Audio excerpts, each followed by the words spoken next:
My name is James Rowlands. In 2015, I teamed up with my friend Dan White to create the WNR podcast. Since then, we have been giving you everything that's happened on the WWE Network. Now, in 2018, not only are we live for the Big Four events and every NXT takeover, but we celebrate 20 years since the birth of the Attitude Era. Plus, every month we'll bring you 205 Live, collections, new content, W pay-per-views and latest news on the WWE Network. Until we've watched everything, we are with you, and we are the WNR.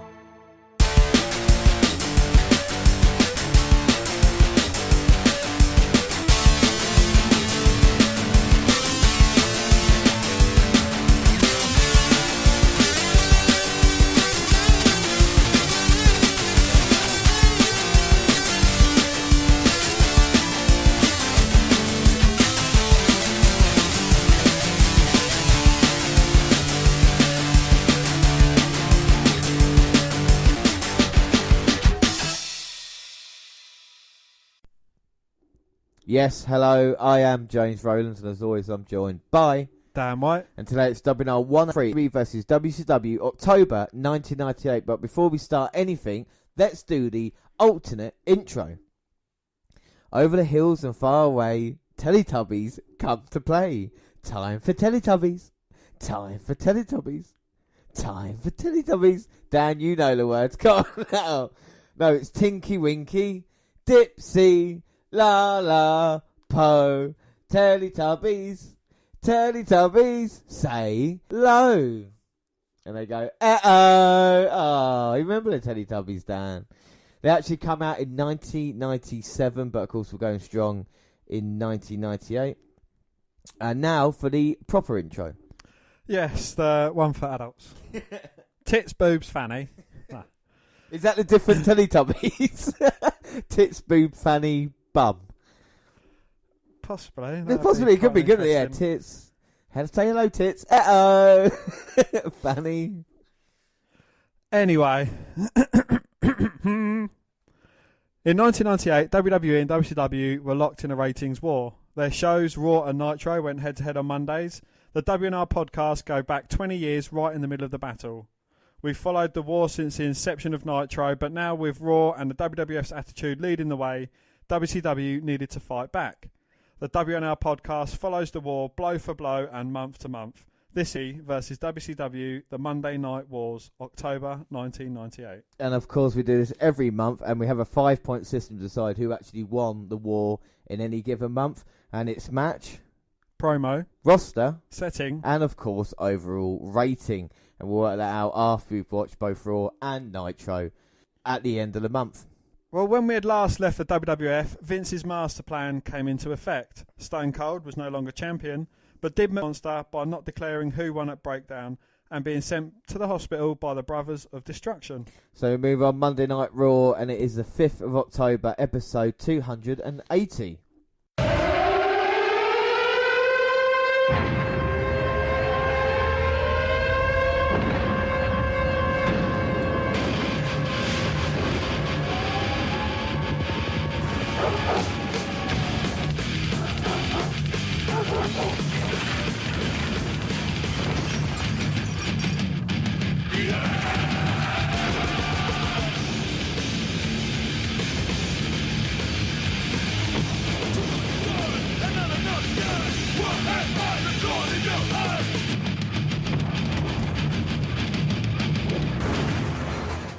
They tie with 4.5s. Raw had a 4.5 and a 4.6. Nitro started strong with a 4.8 before falling to a 4.3 and rising to a 4.5. So match 1 is X-Pac, who's the champion, versus D'Lo Brown for the European title.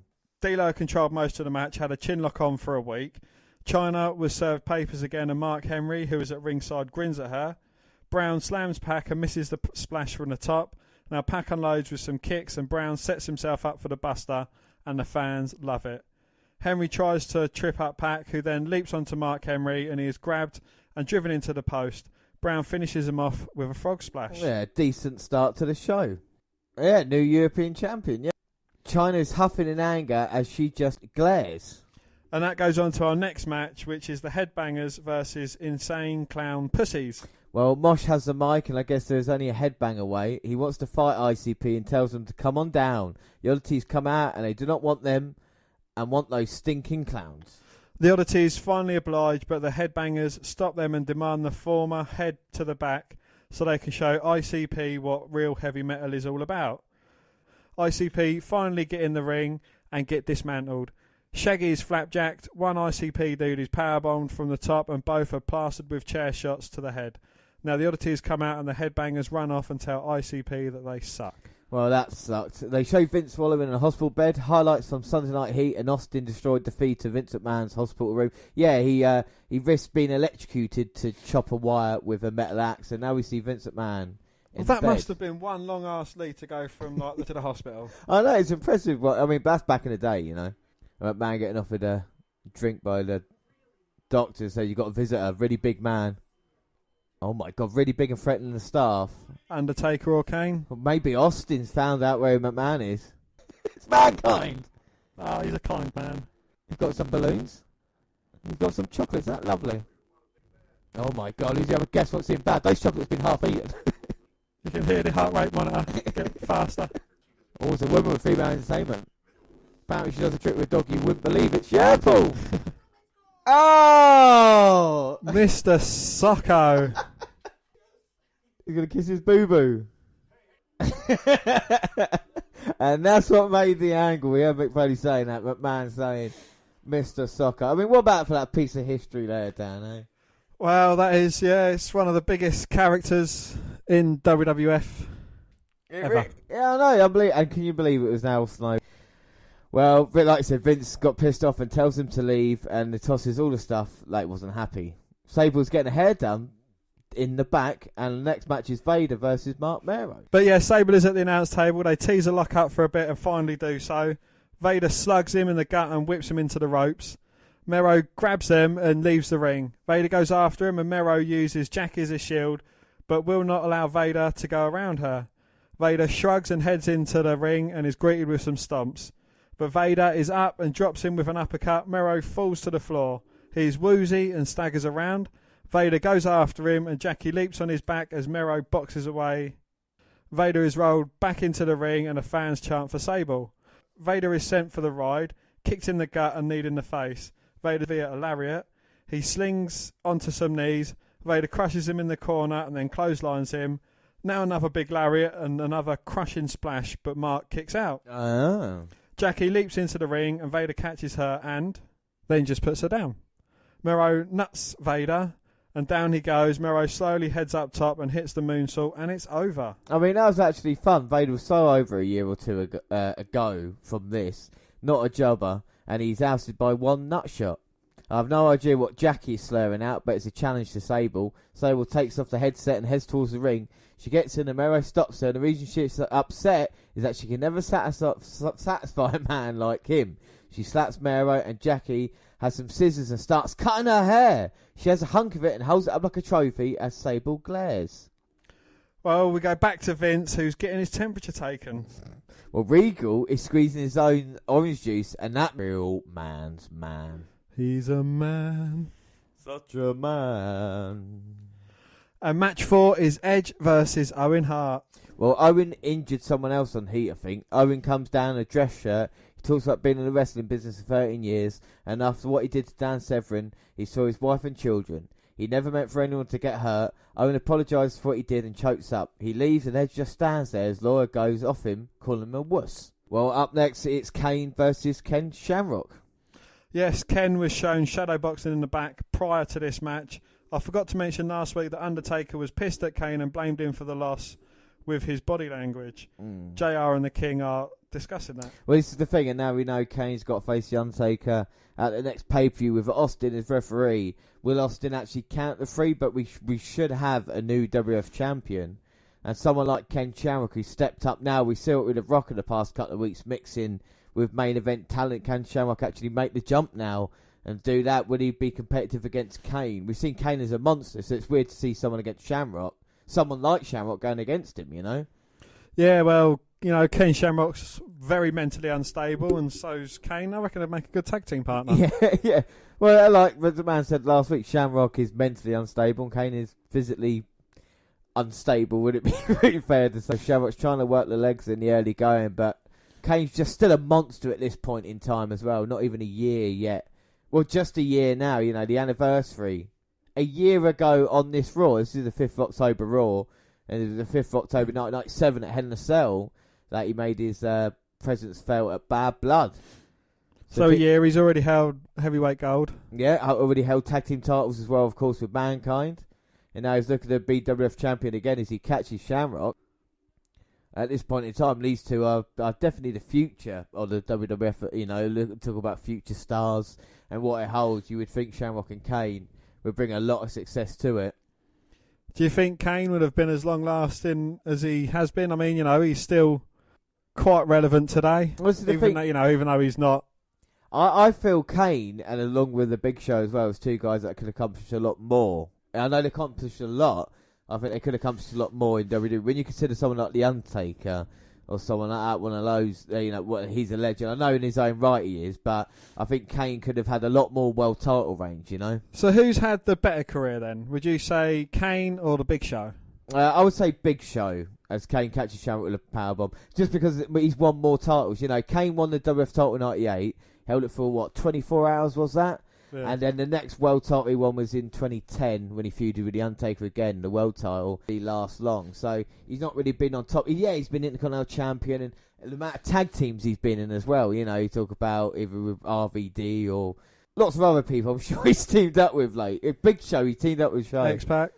But I think with Big Show, like the world title wins on stuff he did with WCW and then coming over to the WWE. But I think Big Show could have been a champion for a year if they had played it right. Do you know what I mean? He could have been like kind of that day Brock Lesnar. The Big Show's a lot more diverse than Kane as well.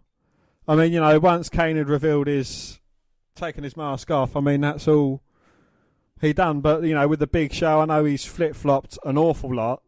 But he's been a comedy character, he's been a serious character. And even when he revitalised himself with, the knockout punch and that, it's kind of stepped things up for him. And I think the thing at this point in time is that's what he's looking at. His future holds. And over in WCW at the moment, he's probably the youngest guy to be pushed in the group. Because there's Bret Hart, Hogan in front of him, all these guys.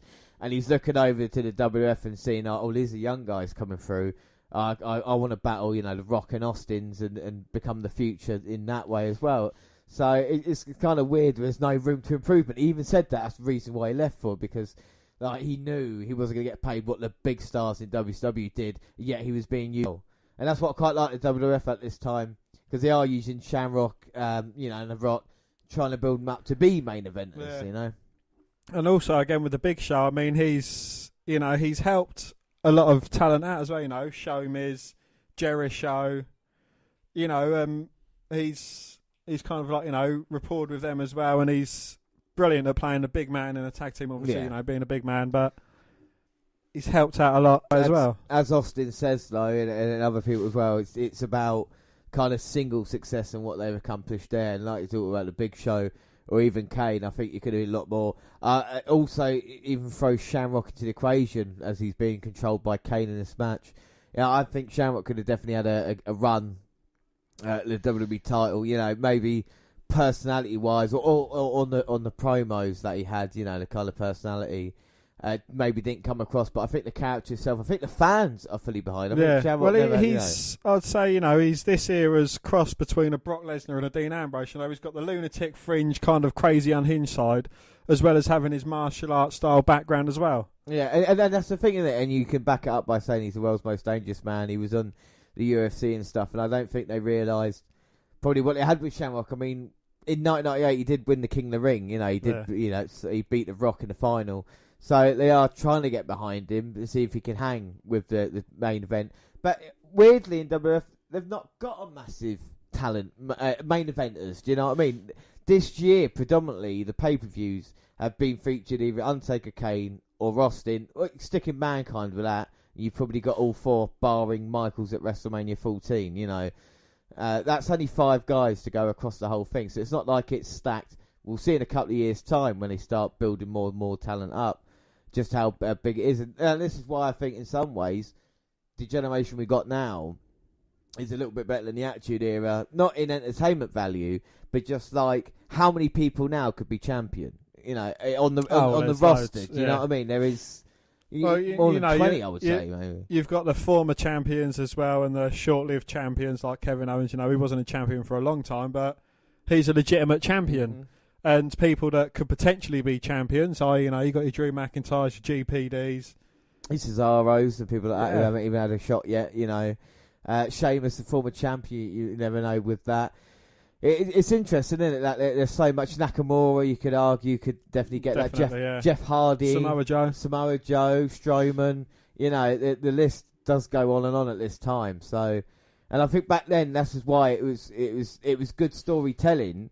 Because the WF knew you had to get a story to get by, otherwise you would get bored of the repetitive matches with changing everything up every week. Yeah, but we are partway through this match, and Undertaker's just made himself known. He's slowly walking down the ramp towards the ring. Kane's got the upper hand on Shamrock at the moment, delivering a couple of big uppercuts. Weirdly enough, though, the Undertaker doesn't look happy that his brother is in control. Maybe he's just watching intently at this moment in time.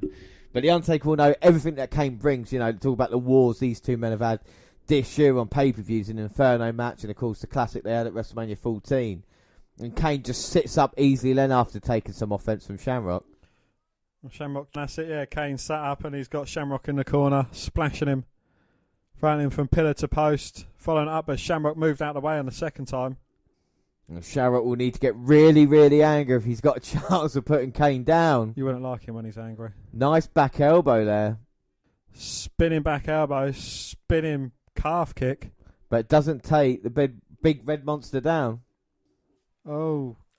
That does, though. You don't see Kane taking many of those. But again, sits straight back up. Oh, Shamrock pinches the arm of Kane. He's got it trapped.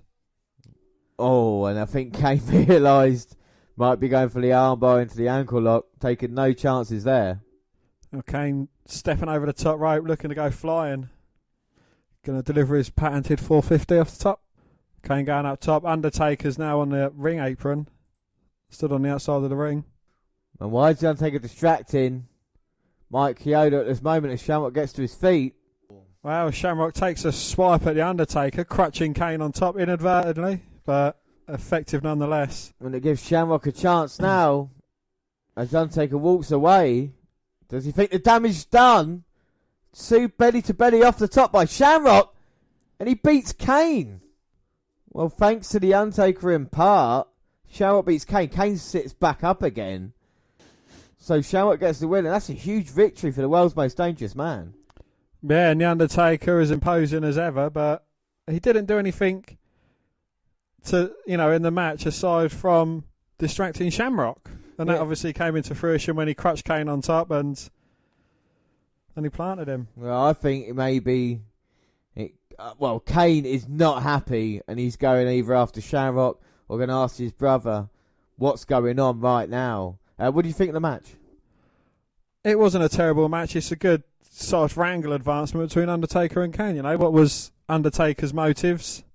Wow, that was an interesting segment between Val Venus and Terry. Well, Terry's in the back and Val is going down on her and he found her wedding ring. Wonder where he found her wedding ring. I don't know. But match 6 is Val Venus versus Gangrel. He talks about his Magic Johnson. He has the real Magic Johnson. Well, Gangrel comes down with Christian, who now has a name. It's What's Christian. Yeah, it's Christian. What's his Christian name? Christian. His Christian name's Christian. I wonder what his surname is. Surname? That'd be weird, wouldn't it? Christian surname. What's your Christian name? What's your surname? Surname. Well, anyway, Gangrel does come down with Christian, who now has a name, which is Christian. Gangrel knocks down Val with a shoulder block, but Val reverses a whip and gives him a spine buster. Val hammers him in the head, and now it's the whip and running knee time. Val straddles him and then pounds him. That's Gangrel, not Terry. Gangrel comes back because of the telegraph backdrop. Belly to belly, Gangrel now backdrops him. Edge comes down and confronts his brother, as now they're acknowledged as such. Gangrel goes out and stomps a hole in Edge and gets counted out. Some dude comes down and serves Rao's papers, and he looks stunned. And cue Goldust music. Goldust is on the Tron and is returning next week. So that's the second time someone's served papers. They trying to censor Val? Maybe so. Maybe they. Well, everyone has a right to censor. They do. They do. Well, Vince wants something for the pain. On Sunday Night Heat, Austin confronted Shane O'Mac. And match 7 is now Snow versus Jeff Jarrett, and that is JEFFJARRETT. Well, Double J takes him down and they exchange hip tosses. Snow grabs him, headbutts him a few times, and then clotheslines him. Another one sends him to the floor. Al goes after him, grabs a chair, but he's now clotheslined. Slaughter is talking to the ref. Double J is whipped into the barrier and Snow uses the chair to leap into Double J with a spin kick. Snow is crawling towards the Sarge, but JJ is up and cracks Snow with a chair. Double J goes to work on Snow, dropping him throat first onto the barrier. JJ breaks the count, pulls him up and rolls him back in the ring. Snow fights back, catches a kick, and so does JJ. But Snow is able to connect with an enziguri. JJ misses in the corner, and Snow misses with head, but he floats over and slams Jarrett. Snow has head and climbs up top, and S Laughter shakes the ropes, crotching him, and the match is tossed. Well, another decent match, and I love when the ref randomly picks two. Makes no sense when they broke the rules for most of the match, and it was ignored. DX is walking in the back. Well, match A, and it's Road Dogg versus the sexual chocolate Mark Henry. Well, this time the Outlaws did not get much of a pop, as the crowd does not really help complete the catchphrases. Laura is a letter given to China and Henry, and he's letter given to China, and Henry's suing her for harassment. Well, Henry batters him and drops him with some big blows. Road Dogg ducks and shuffles and then gets the strikes with some shots. He drops him and gets two. Henry counters with some heavy blows of his own. He just slings him into the corner and Road Dogg crashes to the mat and Henry does it again. He drops the big elbow. Henry is dismantling him. X-Pac goes after Brown and China comes down and decks him. Mark Henry is distracted and Road Dogg knocks him out and wins. Well, it's nothing great. More cheating by DX. It would be nice if they did not need China for just one match. Well, Henry chases after him. And The Rock is pacing in the back. Well, Vince is hitting the nurse's button and wants more juice. Yeah, let's see him get him juice. So his blood pressure's normal, that's fine. Oh, the doctor's going to take it from here. Oh, no! Oh, why is the doctor attacking Vince? What the hell? The doctor's got a bald head. Oh, it's Austin. He's going after the bad leg. Bed Pan Mcmahon, look at his pants. Austin beat the crap out of him. He's got the pads. Shocking McMahon. Oh, he's got McMahon over the bed. He's going to give him an enema. He's sodomising Vince McMahon. Oh my God. Well, Vince McMahon is now using the hashtag #MeToo. Oh my God. I mean, what do you think of that? Is that too far by Austin? No. It's never too far by Austin. I think it's one of the greatest attacks we've ever seen in the WWF, to have Austin there in the background as a doctor just waiting to get the attack after everything we saw with Mick Foley earlier. And there was nothing McMahon could do. It is just classic stuff, I would say. Yes, that is definitely classic. Yeah, well, up next, it's talk about classic. The main event is Undertaker versus The Rock. Undertaker just come out here and started early on The Rock. And he goes straight after him with the right hands. And the great one, of course, pinned The Undertaker a couple of weeks ago on Raw. The Undertaker looking for a bit of retribution. And JR and the King are shocked at what just happened to McMahon. Will there be ramifications? Maybe that's not the best word to use at the moment. Ramify what? Yeah. That's what happened to McMahon. Not many men can scare referees out of the ring, but The Undertaker can with just one look. Elle's not scared. He gets back in and steals some more T-shirts. Rock's starting to fight back now with some big rights, but an uppercut from Undertaker stops him dead in his tracks. Let's not forget, The Rock is the number one contender for the WWF title. He won that opportunity at a breakdown. We just don't know who the champion is. There isn't one. Oh my God, here come the Nation, but they've not really the Nation anymore because they had a falling out with The Rock. Here comes Mark Henry and D'Lo Brown as The Undertaker's in control. And maybe they're going to help him out as he clotheslines The Undertaker out. Eliminates him from the Royal Rumble, and Undertaker just looking at D'Lo and Henry, and just, they back. The Rock reverses The Undertaker's Irish Whip, sends him into the stairs, and D'Lo's head is rocking from left to right. Yeah, and he's encouraging the Great One. Now they rock with big right hands to The Undertaker in the corner. Oh, and Kane's making his way down to ring. Well, we know what Undertaker did earlier in Kane versus Shamrock. He didn't do anything, James. Maybe he's come out here to even the odds then for his brother. Because he knows the nation are here. Rock's had his attention turned by Kane. And walks straight into Undertaker's grasp around his throat. Plants him with a choke slam. Oh, and D'Lo and Mark Henry have walked away.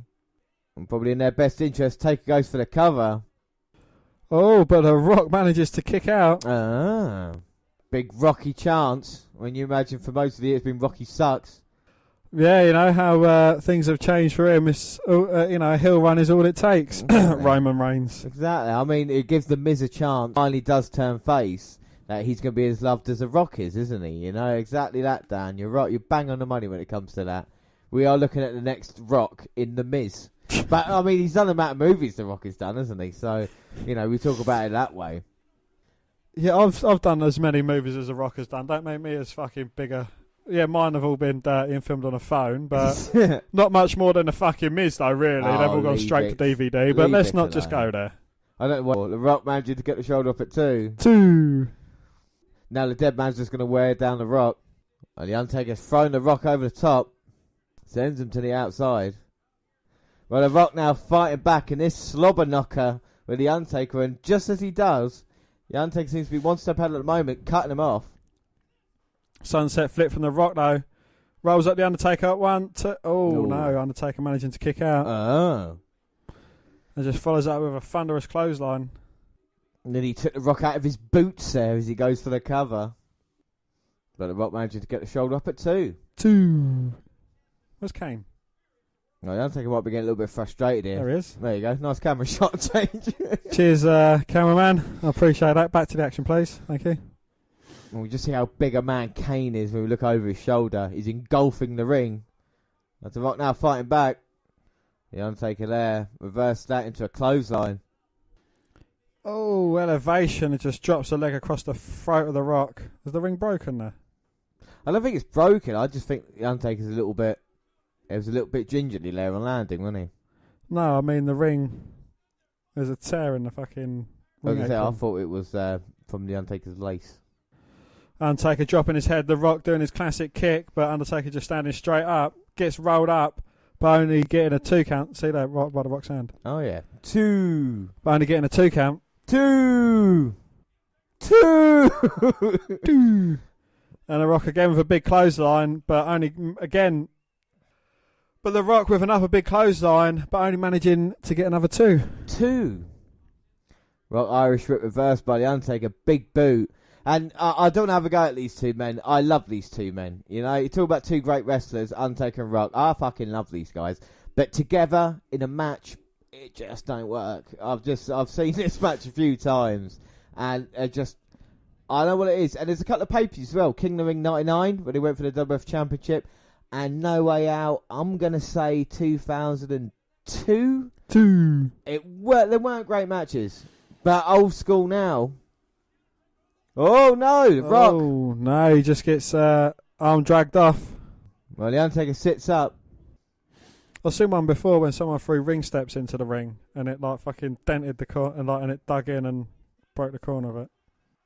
Swinging net breaker by The Rock, goes for the cover, but no, The Undertaker kicking out. Now The Rock trying to build momentum, but it's difficult to do. Gets a Demon of Death Valley. The Undertaker just picks up The Rock. Side Russian leg sweep, drops the Taker. Oh, and now The Rock is going to look for the most electrifying move. I've never seen it done that way. In sports entertainment, I didn't get the armbar. I didn't get the elbow pad. He's doing it non-hard camera. Bang. But he hits it. And rather than going for the cover, he's going to try and finish it now with maybe rock bottom. But The Undertaker up to his feet, an uppercut, and that just stops Rock in his... Well, that elbow had little to no effect there. I think he just went on pissing the Undertaker off. The Undertaker runs into a rock elbow. Big right hands and then Irish whip first. Oh, what was you doing in that corner, man? Well, he got caught by the Undertaker and now Undertaker goes for the clothesline. Both men missing. Oh, both men clothesline each other down. Is that Kane's cue? Well, I think it is. There's no ref. He just pushed Mark Yeaton away. The timekeeper. Well, he's got a chair in hand. I don't think he needs a chair. He's a weapon in himself. You're a weapon. Uh-oh. Taker sits up. Rock doesn't nip up. Oh, Rock slowly get to his feet, though. Them fucking morons in the front row on camera side. They're really fucking annoying. Well, no wonder the security's telling him to sit back down. The Undertaker, Irish whip, the Rock. Reversed, and Kane swings the chair. Hits the Undertaker on the back. He's got him in the rock bottom. Kane throws the chair in. Rock goes for the cover. But Earl's still not recovered yet. Uh-oh. The Undertaker's just sat up. Undertaker picks up the Rock. Oh, not on the chair. Oh! Tombstone pile driver. And that's the chair Kane threw in. Hebner's recovered now. 1, 2, 3. Oh my God. So the Undertaker's beaten the number one contender. With the help of Kane, I'm still not sure what's going on right now. The Undertaker gets a victory. I don't think it hurt the Rock too much, though. Dan, what are your thoughts on that match? No, it definitely didn't hurt the Rock. It's a good bit of angle advancement. For the Undertaker and Kane feud, I think they're going to both go into it on fire. Yeah. I mean, the main event had its ups and downs, a lot of repetition, but then again, both put it all out there and had some pay-per-view moments. The fans were divided on this one as Rock was not as over here as he has been, but still had plenty of support.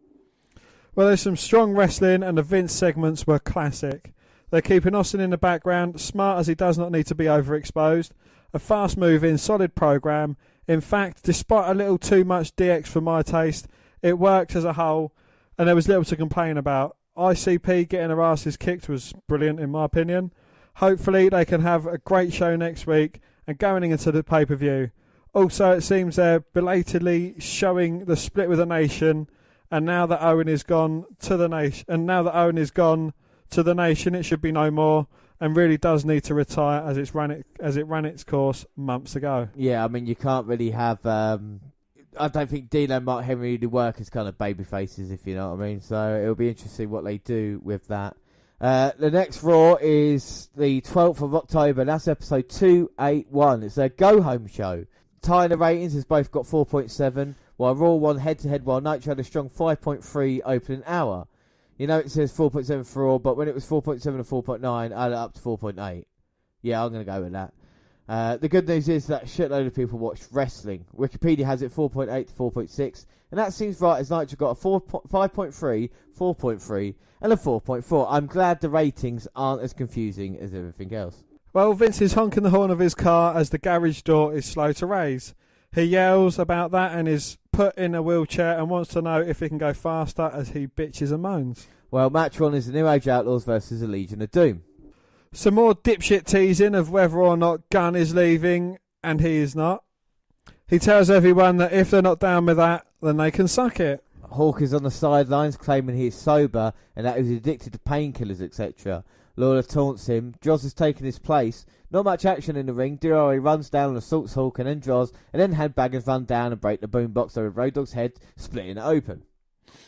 Well, it's a bit more angle advancement and overbooked. Oh, it is a 6-man tag at the pay-per-view with DOA versus LOD and then the Outlaws versus the Headbangers. Exciting. Well, Austin is invited to come to Raw tonight. Triple H is stripped of the Intercontinental title, and this is a one-night tournament. So here we go. We'll start it off. Steve Blackman versus Ken Shamrock. Blackman is getting his ass kicked. Shamrock is tearing into him as he has dominated the first 3 minutes of the match. Blackman bounces out of the corner and clotheslines him, but is taken down, and Steve has to tap. I mean, this was a real epic squash. Shamrock is no longer over as well, and Blackman is no longer a factor. Well, the Blue Blazer comes down and kicks Shamrock in the head and then beats on Blackman before running off. Shamrock goes back after the ankle. They show Vince in the back a couple of times. And match 3 is Val Venus versus Mark Mero. Right, this match was fast-paced. Val controlled most of it. Mero was distracted by Reynolds and then finished off. Jackie is pissed and assaults her off the match and is finally pulled off. And Val is over tonight. Yes, well, Sable runs down and goes after Jackie, and it's a Donnybrook. Finally...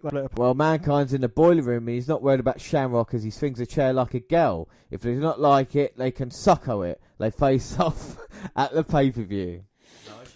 Well, match 4 is Mankind versus Mark Henry. Well, the RC tournament is done without the announcers knowing who's going to fight to try and keep it more off the cuff, I guess. Mark recites the poem for China. Creepy. Mark could do better than her. Well, Mankind is getting destroyed. Henry works over the ankle, down and watches. Henry goes up to the second rope and misses. Mankind beats on him, takes him down, takes off his sock and turns it into Mr Socko, and he applies the claw and it is over. It's a nice win for Mankind. Henry is going to face The Rock at the pay-per-view. Didn't do much for him there, did it? Wow. Chyna gets in the ring and wants to know what he wants and begs off leaving. Chyna's left in the ring. Chyna gets in the ring and wants to know what he wants, and he backs off, leaving. Chyna is left in the ring looking perplexed. Construction truck has arrived and it's Austin in the driver's seat. After the break, he tells Cole to get out of here. It is a cement truck. Vince is lounging in the back and irate. Briscoe, in his droll drawl, repeats what Vince states and will go check it out. Sarge trips and lands on Vince's casted leg. Well, match 5 is Jeff Jarrett, which is JEFFJARRETT versus X-Pac. Well, Double J attacks him right away, runs him into the corner with some speed. Pac fires back with some chops and takes him down with a forearm to the head. Double J knocks him down and then launches him with a big back body drop. Pac, though, comes back, goes up, is right there, but he's knocked off and Pac misses. Pac turns a figure 4 from Double J into a cradle for 2. After bouncing off the ropes for a minute or so, Pac leaps into a power slam. Double J whips him into the corner, misses, and Pac stomps and kicks away, hitting the ref 2. Sorry. Buster time, but he runs right into a boot. Jarrett brings out the guitar case and opens it, and it is head, and this allows Pac to roll up Double J for the win. It was not that fast pace, and let's see what Austin is doing. That's a cement truck. Definitely a cement truck, and that is not Vince McMahon's brand new Corvette, is it? I think that is Vince McMahon's brand new Corvette. Well, that's what McMahon drove into the building earlier. Look at McMahon's face. What can Austin keep doing to McMahon? How much is that car worth, Dan? $100,000 car. At least $150,000 to $200,000. And it's whirring up. Oh my God! That's really watery. Sorry, that is not cement. That is concrete. What's the difference? Stones. Yeah, Stone Cold operating a truck. I know. Does that make it? No, it's stones in the concrete. Oh, window just busted in. Oh my God, the car's destroyed. Austin struck again. And look at that, he's smirking. No, James, he hasn't got a cigarette in his gob. He's just got a smile on his face because yet again he's got one over Vince McMahon. Oh my God. And that Corvette is available when you go to the W Fan Access shows. You can see that on display there with Austin doing it. But, I mean, we're still going with this. But, I mean, what an amazing kind of 3 weeks in the history of Austin versus McMahon. When you look on it 20 years later, then you realise there's kind of 3 back-to-back things that they did. The Zamboni coming in with Austin diving into McMahon. The hospital where he gave him an enema and hit him with a bed pan. And now we'll look at Corvette as well. And, you know, with Judgment Day this Sunday, the following Monday with Raw is Austin goes to the extreme, even more than that as well. So it's just crazy. They were hitting it out of the park with the Austin Cats, weren't they? And maybe they weren't getting the entire show correct, but with that person, you knew exactly what to do with him to make the stuff entertaining. Oh, most definitely, yeah. Well, after the break, here he comes. Jesus Christ, that pop never gets old. Austin does not like being screwed over, and that sealed Vince's fate. For in the WWF, he'll make his life a living hell. As far as Sunday goes, he'll be glad to put on the striped shirt and he'll make a damn good ref, and the fans respond with a hell yeah. Hell yeah. After those two big bastards beat each other up, and the only hand he'll hold up will be his own, and there's nothing Vince can do about it. Wheels himself out, and Austin tells him to wheel his arse on down here. Now there is a police crew with canine dogs, and Austin still wants to go after him, but backs off arse as the dogs bark. Austin acts like he's going after the dogs, but rethinks that philosophy. Vince chastises him for destroying his property, and he hopes that Steve Austin Construction Company has a pair of boots because he's going to need them. Well, he will have a partner in The Rock, and he will find Kane. Also, sometime tonight, Vince warns him that he better watch his back. His life has been hell the past 2 weeks, and the fans call him an arsehole, and this upsets Vince. Austin tells him what they're saying. The problem for him started after he lost the title, and he discusses what happened to him after Austin lost the title. Jesus, he's going over everything, even getting jabbed in the arse. Payback will occur this Sunday, and if Austin does not raise the hands of the new WF champion, he will fire his ass. Austin doubts he has the balls to do that. Vince disagrees as his balls are the size of grapefruits, and Austin will be picking seeds out of his teeth, and reminds Austin that he will fire him. Austin glares at the Royal Dogs, and the trainers do not seem to appreciate that. So match 6 is Val Venis versus Ken Shamrock. Well, it's a semi-finals match, and Shamrock blasts in from behind as Val comes down the ramp. Val tries to fight back, but he's flung into the steel steps. Shamrock breaks the count, even though the bell has not even rung yet. Val gets his bell rung on the steps, though. Now the match starts, and Val is rolled into the ring, and Shamrock goes after him. He flings him into the corner, puts him in the... He breaks the hold, and then chokes him out on the ropes. He works over the back, but Val fires back and runs right into an elbow. Well, Val muffs the boot and gets clothesline. Ken gets a 2 count. 2. Shamrock suplexes him for another 2. 2. Shamrock hammers him down, then applies a Boston Crab. Val is crawling towards the ropes, but is pulled back to the centre ring. Now he struggles again to the ropes. Shamrock is losing his leverage, and Val finally gets there. Shamrock breaks the hold and works over the back some more. The crowd is silent. Odd that Shamrock rarely gets cheers anymore. JR just acknowledged that he may be turning heel. Ken was never super over, but was fairly so. Val gets in a little offence with a Russian leg sweep, drops him after 2 elbows and gets a 2 count. 2. Shamrock clips a leg and puts the lock in, and it is over. I mean, it was not bad. They're clearly unsure of what to do with Venus as he gets pushed and then loses and is dominated even at times. Well, Goldust comes down as Terry checks on Val. Runs, Goldust hangs Val up in the corner and kicks him square in the balls. He crawls towards Terry, who cowers on the floor. Vince and friends are looking at the car. Briscoe says they could get a shovel. Mankind tries to find the keys and briefcase as he digs through the cement, and Vince is getting pissed. Well, Rock is bragging that he has already beat Kane and Undertaker once. He does not want to be Austin's partner. Brown and Henry come in and are not happy about that development. Rock will talk about it in a minute. And match 7 is Mankind versus X-Pac. Pac gets manhandled. He's powerbombed. Pac ducks a blow, but he runs into him and staggers back. Pac is then flung into the corner. Mankind runs into a kick, but he grabs and tosses Pac to the floor. Mankind heads after him, swings him into the steps. Foley has a chair and a ref talks him down. Pac is worked over in the corner, but he runs into 2 boots and then struck with a spinning kick, and it is Buster time. Mankind, though, is up and runs him over. He picks up Pac, tosses him, and an uppercut sends him to the floor. Shamrock has come down. He hits Mankind in the ankle with a chair, and Pac rolls him up for the win. I mean, it was decent, and it sets up their match at the pay-per-view.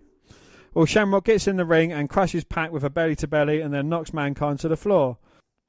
Shamrock puts him in a head scissors. Mankind just stands there and tosses in a chair as Pac is getting his head squeezed off. Briscoe and Patterson want Mankind in the back and lead him off. Shamrock finally breaks the hold. And you can see Triple H out here on crutches, the former Intercontinental Champion, and X-Pac wants it to go on. He lost the European title, now he wants to be the Intercontinental Champion, but Shamrock is looking for the opportunity as well. Plants X-Pac with a DDT. And with that neck injury, I don't know how long X-Pac can go. I mean, both these men have had 3 matches here tonight. It would be nice if the Intercontinental title could stay in DX, but it doesn't look that way at the moment.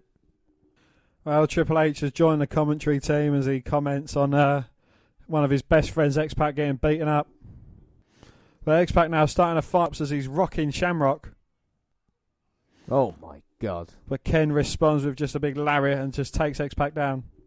And Shamrock just picks X-Pac up, drops him that top rope of ease. Then leaps over the top rope, goes to the apron. And Shamrock is focused, probably the most focused we've seen him.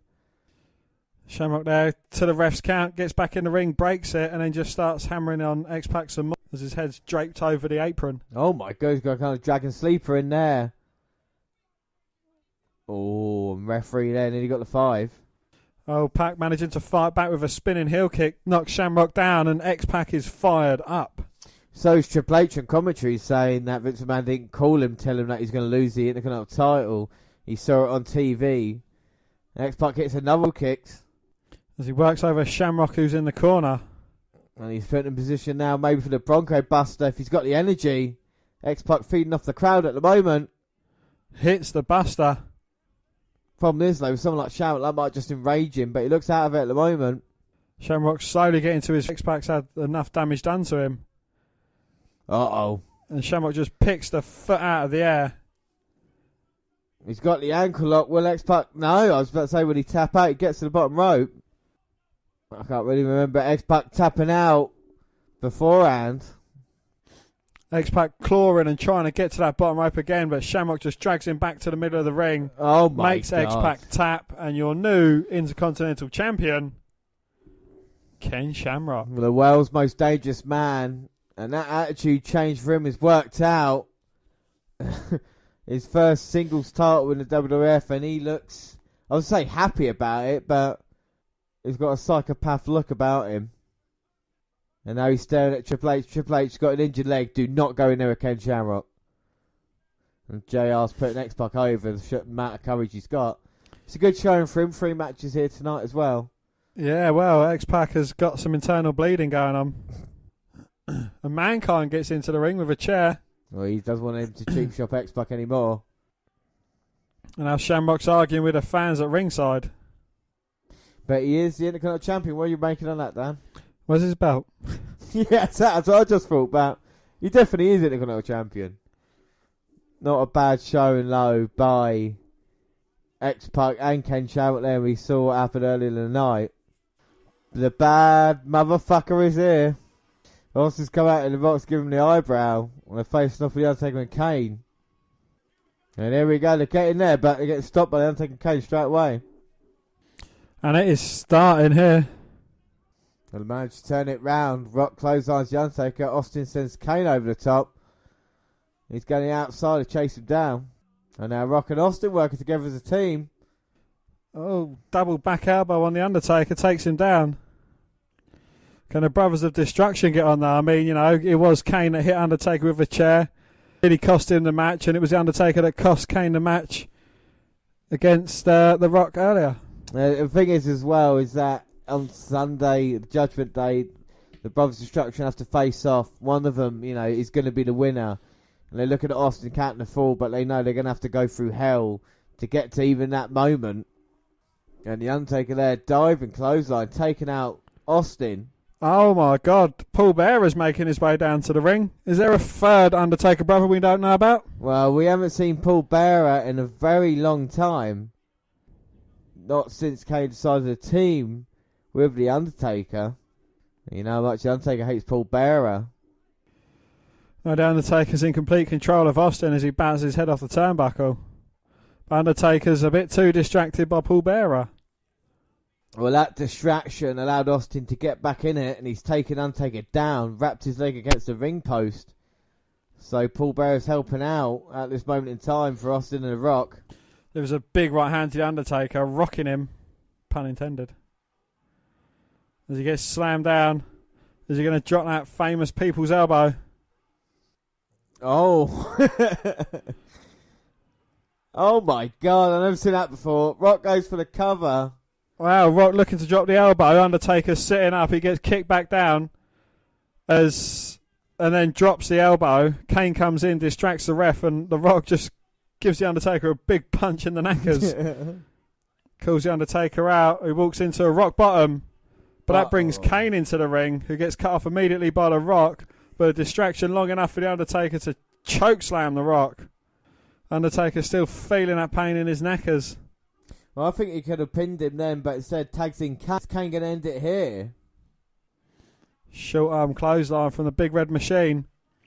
Now the Nation are making their way down to ringside. Paul Bearer and Mark Henry are going to have a belly off. Well, I wonder if The Rock's discussed with Mark Henry and D'Lo what he wanted to earlier. They want to have a word with him. At the moment, he's getting beaten up by Kane.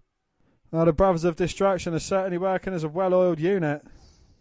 Maybe the Undertaker and Kane will just be fighting over the WF title for the next few years. You know, if they can take out Austin and The Rock, the two biggest challenges to them, two biggest threats, then maybe they can just share the championship year after year. I'm surprised they're getting on so well. That'd make WrestleMania 17 an interesting place, wouldn't it? You can see, I think the Undertaker could have gone for a pin, but instead he wants to hurt The Rock. It was a big right hand, just glaring over at Austin. Kane in with a big right hand as the Undertaker tags him in. And Paul Bearer watching his son taking on Kane. That would be a shocker, wouldn't it? The Rock is Paul Bearer's son. Go for the cover, and Austin has to pull Kane off. And interrupts the count. Well, it gives The Rock enough chance to try and fight back to Kane, but a big up machine stops him in his tracks. The Rock managing to dodge a Kane clothesline. Plants him with a DDT. Was that taking everything out of The Rock? Kane sits up. Finally a little bit of separation, but like I say, not for long. And just runs right through the Great One. But credit to The Rock's toughness, back on his feet again. Kane hangs him up on the top rope. And look at the agility of Kane jumping up to the top. Oh, and planting the back of Rock's head. That's some fucking good agility. I've never seen Kane like that before. No, it's quite impressive. But can't keep The Rock down. He kicks out. D'Lo, Mark Henry having a chat ringside. I love JR on commentary because he tries to hype the shit out of every pay-per-view, doesn't he, you know? Judgment Day is going to be like the kind of biggest war, best show ever. Electrifying. And both Undertaker and Kane stamping across The Rock's throat. And it is this Sunday on pay-per-view. Oh, is it this Sunday? I'm not sure. I don't know if JR mentioned that. And the Undertaker scaring the referee out and distracting him, allowing Kane to beat up The Rock on the outside. Austin was too late as he went round. Kane already moved away. Austin there primed for a tag, but I don't think The Rock can make it as the Undertaker tags in his brother Kane. I mean, he's been beaten up most of this match by the Brothers of Destruction. I don't think any man can survive this onslaught. Austin couldn't at the last pay-per-view breakdown. And what has The Rock got left in him? I don't look like he's got a lot left. As Kane's got a chin lock on. But The Rock managing to fight back with some big rights. Irish whip to Kane gets reversed. Ducks a clothesline from the Big Red Machine though. Catches him Samoan drop. But that was all he... was his chance. Unfortunately for him, Kane's in his way to get to Austin. Oh, Kane sits up. Manages to get a tag to the Undertaker. The Rock manages to tag Austin in. Who ducks Undertaker's clothesline attempt and just unleashes hell. Undertaker gets Irish whipped into back clothesline. No, D'Lo Brown just suplexed Rock on the outside. Mark Henry splashes him. Twice. What the hell? Well, I guess the Nation's not anymore. Austin's coming and he'd been on fire, baby. Runs into a big boot. Gets tied up in the ring ropes. Oh my God, this is the worst place to be. The Undertaker got 3 shots. The referee will do nothing about this. For God's sake, somebody help him. He can't defend himself as he kicks Undertaker as he's coming in.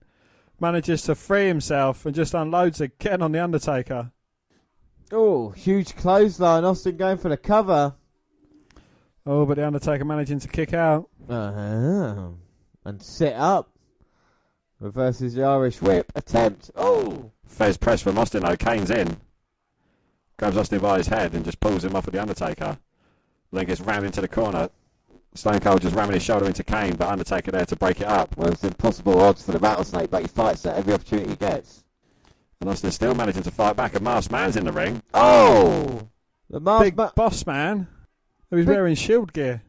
Big Boss Man is McMahon's new security. He said, watch your back during the night, and Boss Man's just come out with a nightstick and just taken out Austin. He's back, and he looks in good shape, does the Boss Man. It looks like the Shield's dad, but still, it's cool, look. And look at Vince McMahon, he's smirking, Dan. No, James, he hasn't got a cigarette in his gob. He's got a smile on his face because, yet again, he's got one up on Austin. Well, he who laughs last, and Kane the Undertaker decimated him. Head of security Boss Man watching over. Well, the master plan by McMahon is working for him right now. But will Steve Austin be humbled at Judgment Day in the WF title match? He might be in serious trouble right now. He might not even make it to Judgment Day. And the Stooges are beating on Austin. Stone Cold managing to get to his feet. Well, that is the first ever Intercontinental Champion, Pat Patterson there. And of course the legendary Gerald Briscoe, former NWA Tag Team Champion. But Austin fighting back. You've got to admit there's balls to Austin. Oh my One stunner. God. Two stunner. Hey. The Rock gets back in the ring. Bang, a double people's elbow. Austin punches Sergeant S. Laughter. Vince trying to get away, but his chair's just not going. And Slaughter just getting punched and McMahon stuck. Austin tips him backwards out of his chair and just puts the boots to Vinnie Mac. Look at McMahon, we're selling it. Well, Austin is the last man standing here on Extra Attitude. Well, it was a nice main event. Nothing really great, but it did the job of setting up the pay-per-view. And nice to see Boss Man back, and hopefully he gets something to do. Yeah, I mean, they set up the pay-per-view relatively well. I'm not a fan of cramming a tournament into one night, especially right after a pay-per-view. Right before. Especially then, yeah, what? Right before. Yeah. Well, they did set up a pay-per-view relatively well. I'm not a fan of cramming I'm a fan of it, actually. They did set up the pay-per-view relatively well, and they did well having a tournament in one night, especially right before the pay-per-view. However, there was some decent wrestling. The Austin scenes were classic. The Rock continues getting a big push. His break from Nation will be complete at the pay-per-view. Now, the pay-per-view does not look great. LOD and DOA ending their long running. Tag title match, that does nothing for me. The IC title match could be solid. Rock and Henry, not so much. Another Undertaker Kane match? Well, let's see if it actually delivers. Well, at the last pay-per-view, Kane and The Undertaker both pinned Steve Austin in a triple threat, leaving the WWF Heavyweight title up in the air. Since both men were victorious, Vince decided to book a Kane vs Undertaker match and rub it into Steve Austin. He declared that Austin would be the special referee. And if Austin doesn't do a good job, he's fired. Well, in the interim, we saw a number of big moments that become associated with the Attitude Era, such as Austin giving Vince's bunghole a little "How's your father" in the hospital, and Austin filling Vincent's car with cement. So it is October the 18th, 1998, live from Chicago, Illinois. Your hosts are JR and Jerry Lawler. The opening match is Mark Merrow with Jacqueline versus Al Snow. Yeah, Al wins the match with 7 minutes 14. Al had a great gimmick for the open match at this point. He had the effort to match. The next match was Droz and LOD 2000 versus Paul Ellering and the DOA. Droz sneaks in, scores a winning pin, although, Droz plays face in peril. The LOD tags in, cleans house, hitting Doomsday Device on Skull. Droz sneaks in and scores the winning pin, though, at 5:56. Well, the original LOD were just standing around posing. How's that a dick move by Droz? Hawk doesn't even seem to like it much, though. Then the Light Heavyweight Championship, Takamichi Noku with Yamaguchi-san versus Christian. Actually, this is quite a good match. I remember watching this, and it was a good encounter between the two. And what was really more enjoyable was actually Christian picking up his first title, winning at 8 minutes 36. It lasted about a month before he dropped the title to Gilbert, turned it into a joke once and for all. Well, Val Venus with Terry Reynolds versus Goldust was the next match, and it is the battle of the movie icons. It's the return of Goldust. You know, we haven't seen Goldust in a long while, since about 1997 properly, because he's been the artist formerly known as Goldust. So we got that character back, and he come on strong at the last. Dustin Reynolds lost to Val Venus. This time out, Goldust back, and it was a completely different character. Looked like he dominated Val Venus really, and kicked him right in the bollocks, and that was enough for the win at 12 minutes 9 seconds. Well, it was much better than the previous month's match, and the finish fitting well with the booking of the storyline. Terry would later try to make up with Goldust when Val kicked her to the curb after she found out she was pregnant. Then it would turn out that she was never pregnant. It's a whole big thing. You don't even want to know. The European title next, D'Lo Brown versus X-Pac. We saw X-Pac on Raw going through 3 tough matches there. So it's going to be difficult for him to try and get back into this one against D'Lo Brown. But to the surprise of basically everybody, frustrated D'Lo Brown powerbombs Pac for 2. But comes off the top right into the X Factor. 1, 2, 3. X-Pac reclaims the title at 14 minutes 36 seconds. These two have some fun matches during the fall, and this was probably the X-Pac versus D'Lo Brown European title feud. Yeah, well, we've got the WWF Tag Team titles, the New Age Outlaws versus the Headbangers. Billy blocks an avalanche and hits a backdrop suplex. Billy staggers to his corner, but Thrasher runs in, cuts him off. That leads to Road Dogg getting pissed off and hitting Mosh in the face with a boombox at 14 minutes and a second. The Outlaws lose the match but keep their titles. Well, in the back, Michael Cole spreads the rumor that Paul Bearer has been talking to both Undertaker and Kane. Mankind interrupts and allows Mr Socko to cut a promo. A high-pitched Mr Socko spouting Shamrock's catchphrases is hilarious. And the Intercontinental title match, Ken Shamrock versus Mankind, was up next. The Rock moved out of the mid-card, leaving these two behind to feud over the Intercontinental title. Shamrock pulls him in... Oh, no. To be fair, this wasn't a bad match between the two either. We've seen the kind of feud building. And it was kind of a battle of submissions at the ankle lock versus the Mandible Claw, and Mankind saying that he was so tough he would never kind of tap out to the move. Yeah, well, Mankind starts pounding on his own face, puts himself in the Mandible Claw to avoid giving Shamrock the satisfaction. Shamrock technically gets a submission at 14 minutes 37 seconds. But Mick gets the moral victory. After the match, Shamrock starts taking out referees, allowing Mankind to recover and put him out with a Mandible Claw. That was a very innovative finish. It was an inventive finish, you're right about that. To have Mankind still, keeping his character across, and Shamrock came across as a big baddie, he won the Intercontinental title, and now he's beaten Mankind as well. In the back, Michael Cole tries to get a word with Vince McMahon, but the big boss man chases him away. He says, "Get out of here, boy! I don't want to eat, I'm gonna fuck it." I'm gonna fuck it. The next match is The Rock versus Mark Henry, and before the match, Mark Henry delivers a poem dedicated to China. The Rock comes back with DDT and the People's Elbow. D'Lo comes out to distract The Rock, allowing Henry to hit a lariat and pick up the win with a splash at 5 minutes 4 seconds. No one really expected this, but it makes a lot of sense. Was already being pushed to the top by the audience, and nothing was going to derail him except maybe a heel turn. The match wasn't much, but at least Henry could move then. Well, we get the vacant WWF Heavyweight title, The Undertaker versus Kane. Steve Austin is your referee, of course. Austin flips off both guys during the pre-match instructions. Undertaker attacks early and they trade blows.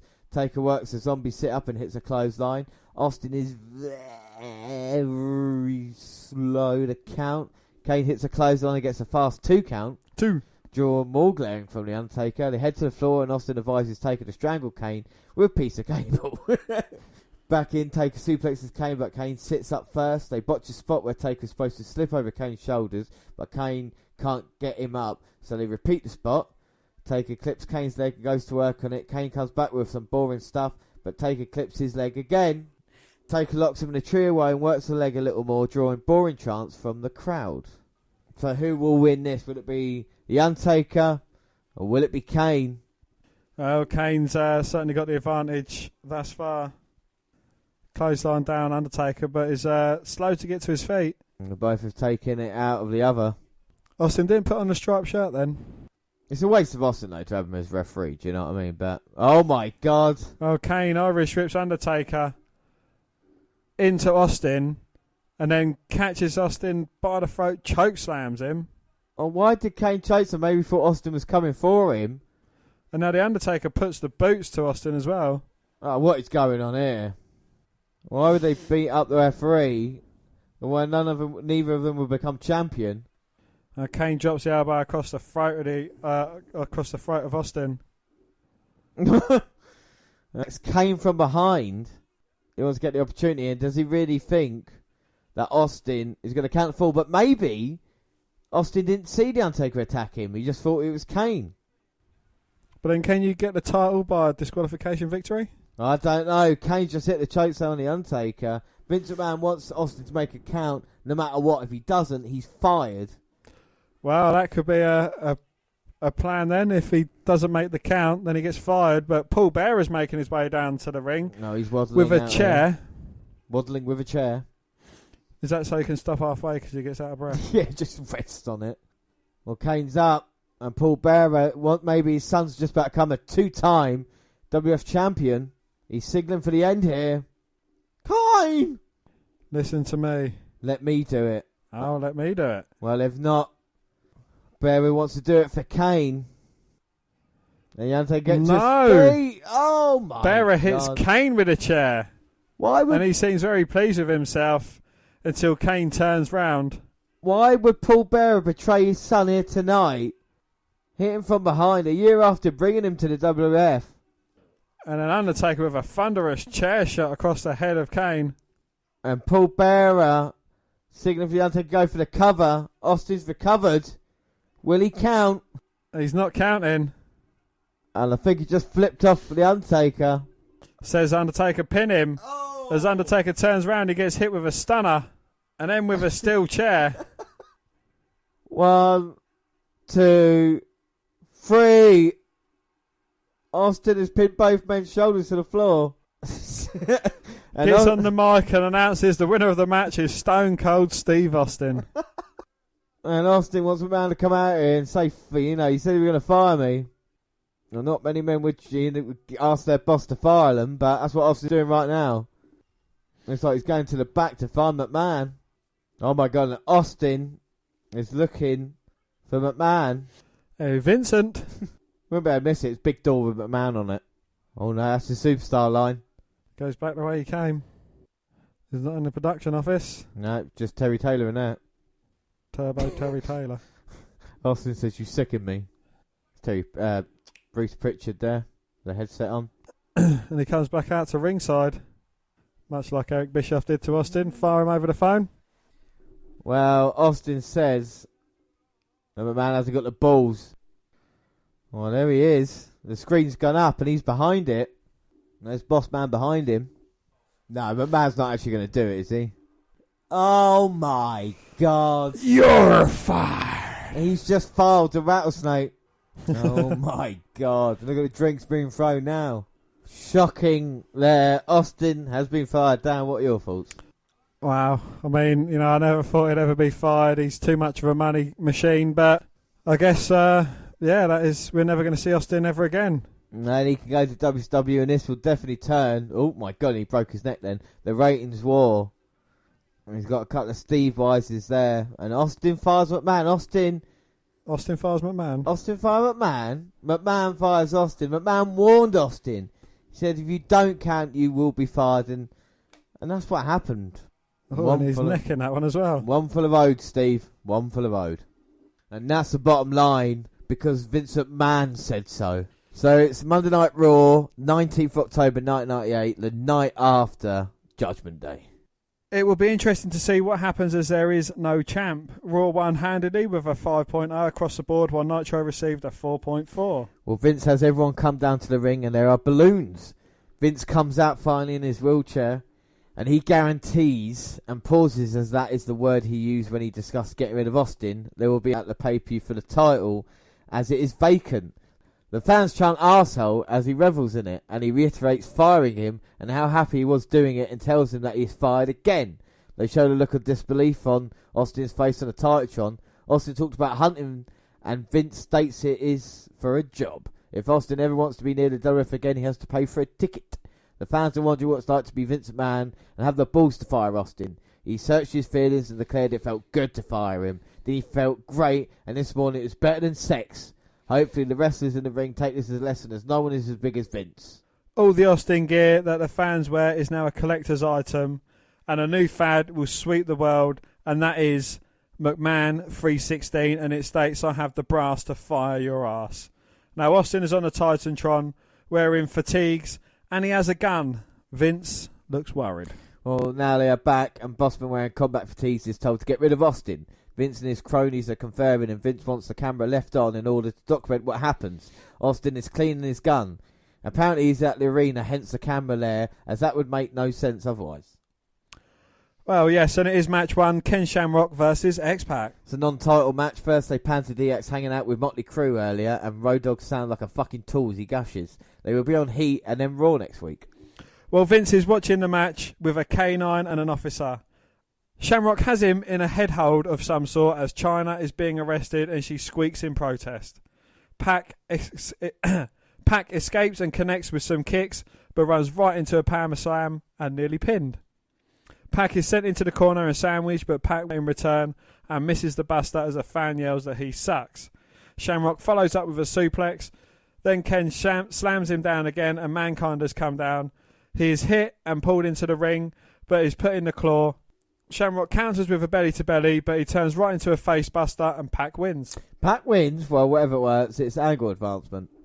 Chyna is placed into a police car as DX whines. Austin is talking to some fans about guns and wrestling as he signs some autographs. Vince is in the back bitching about what's going on and what kind of cops these are. Those were the cops that got the autographs. The cop with the dog leaves and does not want to risk his life. Vince screams damn it a few times and whines about protection as Briscoe goes to look for some.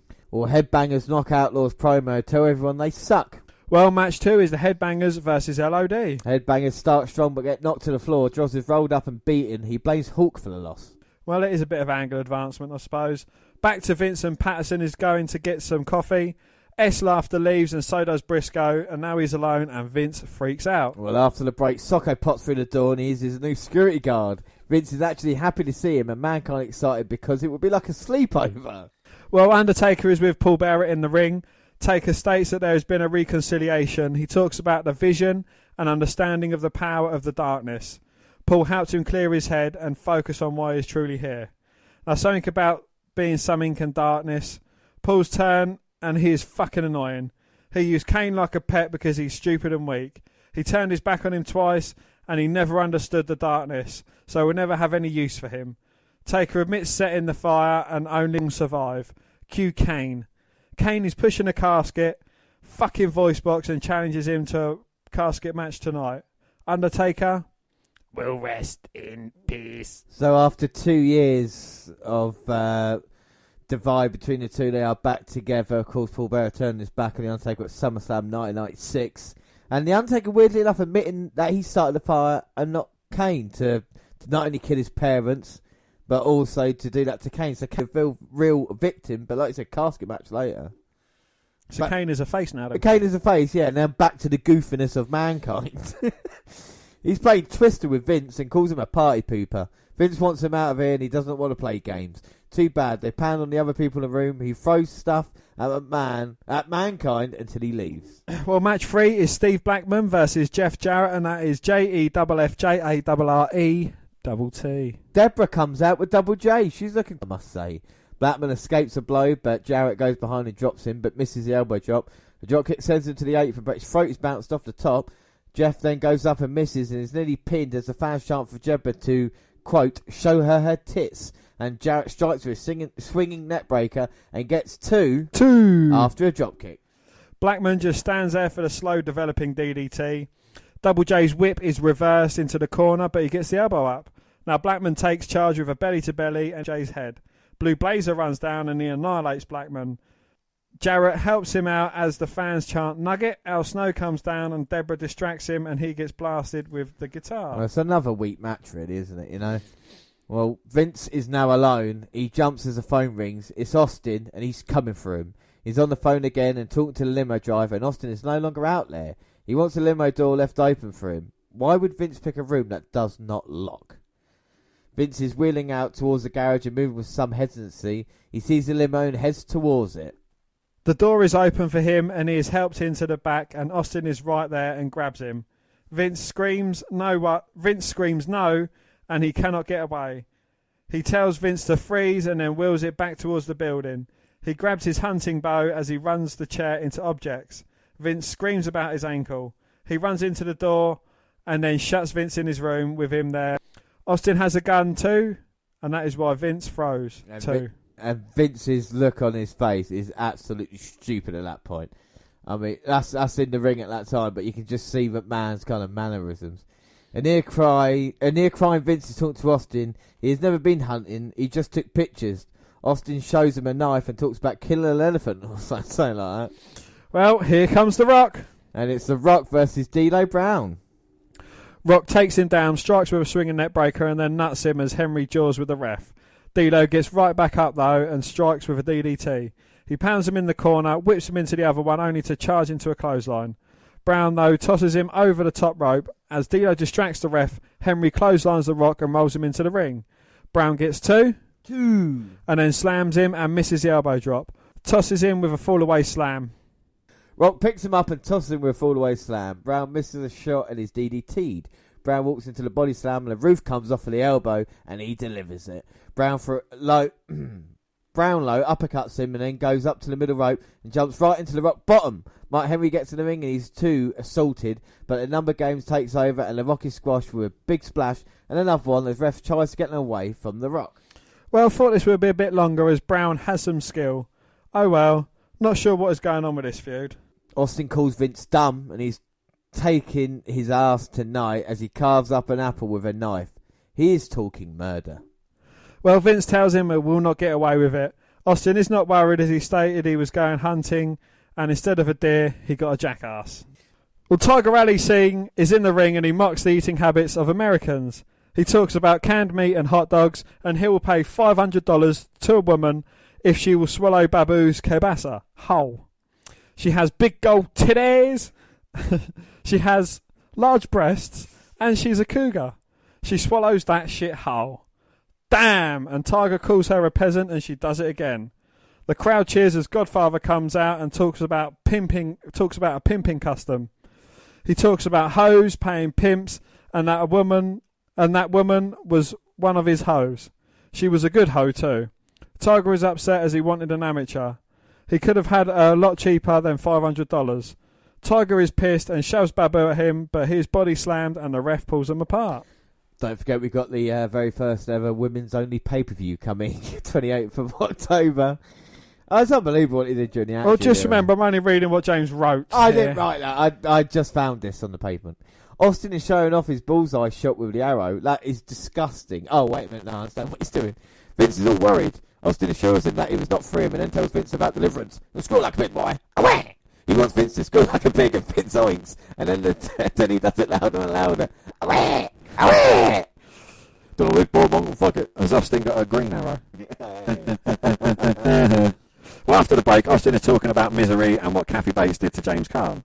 He wonders if this could really happen. And Vince screams for help as Austin tells him to shut up and covers his mouth with duct tape and then wraps it around him as he's going to look for a sledgehammer. Up next is Mankind versus Val Venus.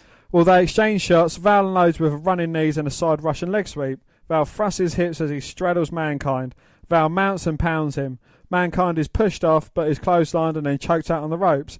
Mankind makes a comeback and Val gets run over and it is Socko time as the ref is distracted and Shamrock blasts Mankind with a chair to the knee and gets Val the win. It's angle advancement. Well, Mankind is not happy and goes after Ken, flinging him into the steps and they brawl in the crowd. Mankind then nails him with a chair. Well, Val and Terry are in the ring and cue Goldust music. He's on the Titantron and he's going to shatter Val's dreams again and again until he never forgets the name of. Val's a bit worried as Terry whispers something to him and she's smirking as he leaves. No, James, she wasn't grinning. She was smiling. No, James, she wasn't smoking a cigarette. She was smiling. Well, Austin is still discussing the misery thing. He is not happy about being Austin is still discussing the misery thing. He is not happy about being fired and he has bigger plans. And when those plans are carried out, Vince will not feel a thing. After the break, he wants Vince to relax in order to not have... They'll watch some TV and has to pick either Kane or The Undertaker. He finally picks Kane, and if Kane wins, they will do things the easy way. And if he loses, well then, it will be the hard way. I said... I mean, how weird is it to see Paul Bearer walking out of here with The Undertaker, you know, after being at each other's throats these past couple of years, and now nothing has changed, and you know, it's a difference in the music, and there's a different kind of look. It's all like the darkness of The Undertaker as he comes out here, but Austin is wanting, McMahon wants Kane to win this one, and Kane has started off now with the uppercut. Of course, this is a casket match. So if Kane wins, Austin does things the easy way, and if The Undertaker wins, he does things the hard way. I mean, what could be the hard way, considering what Austin's been putting McMahon through these past few weeks, you know? Well, I'd hate to see the hard way. Well, as soon as though the last match got a boring chant, can this one be any better? Well, I don't know at the moment. Fans don't seem that interested. This is a match we've kind of seen over and over again recently. We can see the gold dust on the mat from where we saw him earlier. Where's Dustin? As they go for the cover, but for no reason. Kane managing to sit up, and it's weird though. What's interesting about it is Austin, of course, said, well, McMahon said to Austin, night after WrestleMania, we either do things, you know, the easy way or the hard way. He gave Austin a choice, and now Austin's kind of repaid that. So in a story type way, it's kind of interesting still that we're talking about it. And of course, let's not forget we are now on the road, basically, to the Deadly Games tournament. Survivor Series 1998. It's been probably one of the most requested things on the WNR podcast. And it is coming to you next month. But we still got a couple of episodes of Raw to watch, a couple of Nitros, of course, Halloween Havoc, a Halloween special as well. As this is an even match, and Undertaker calls for the casket lid to be opened. As he's punching Kane towards the side of the ring with a casket. Clotheslines him over the top, but Kane lands on his feet. And now both men are stood in the casket fighting. That's a Paul Bearer-sized casket. It's massive. I think it's the old one that used to fit Yokozuna in. As Kane is choking out the Undertaker. Both men in it right now.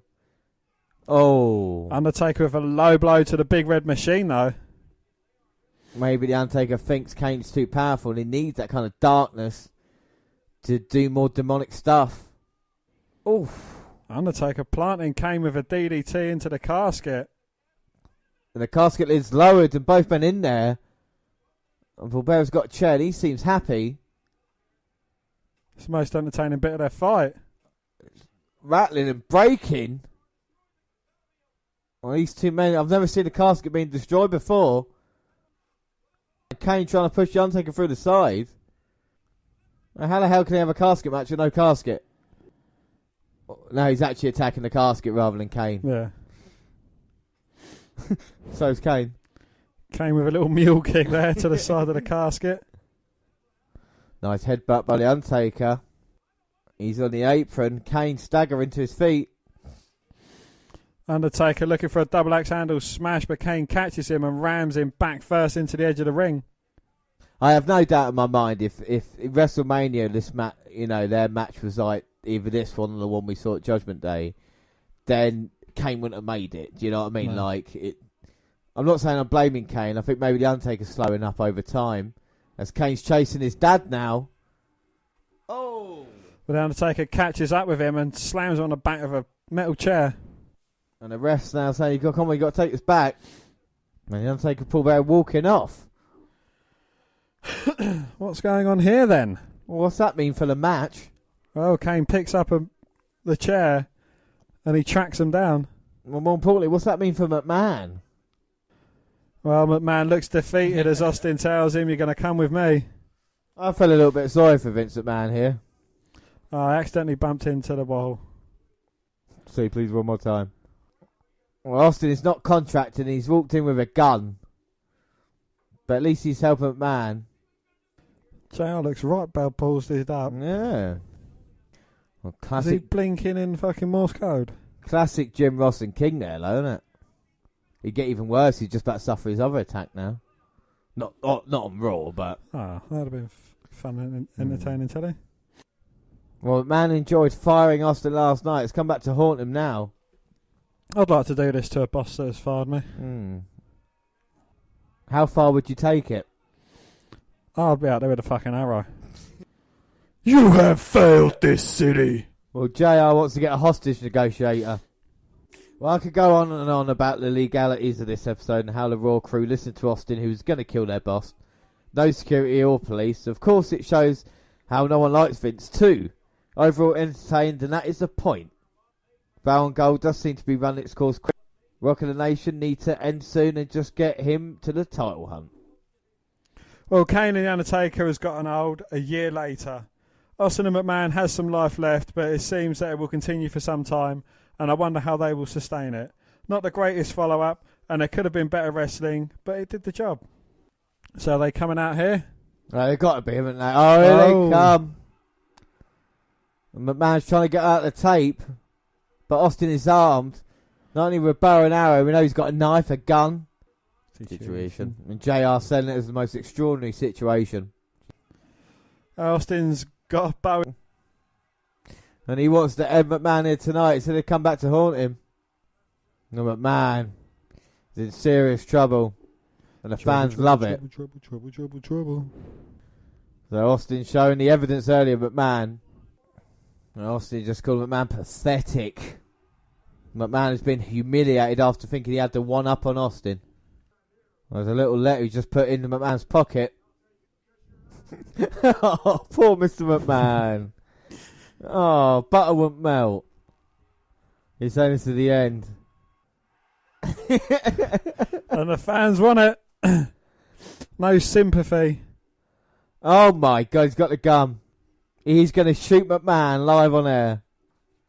Look at McMahon's face. And his eyes. Oh. Bang, 316. It was a toy gun.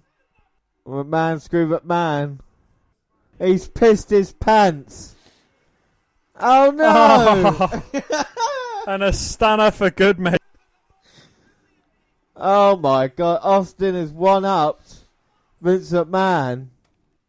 Brilliant television. It is fantastic, isn't it? Do you know what I mean? To have that moment there for Stone Cold Steve Austin to get one up on McMahon, to make McMahon look so humiliated.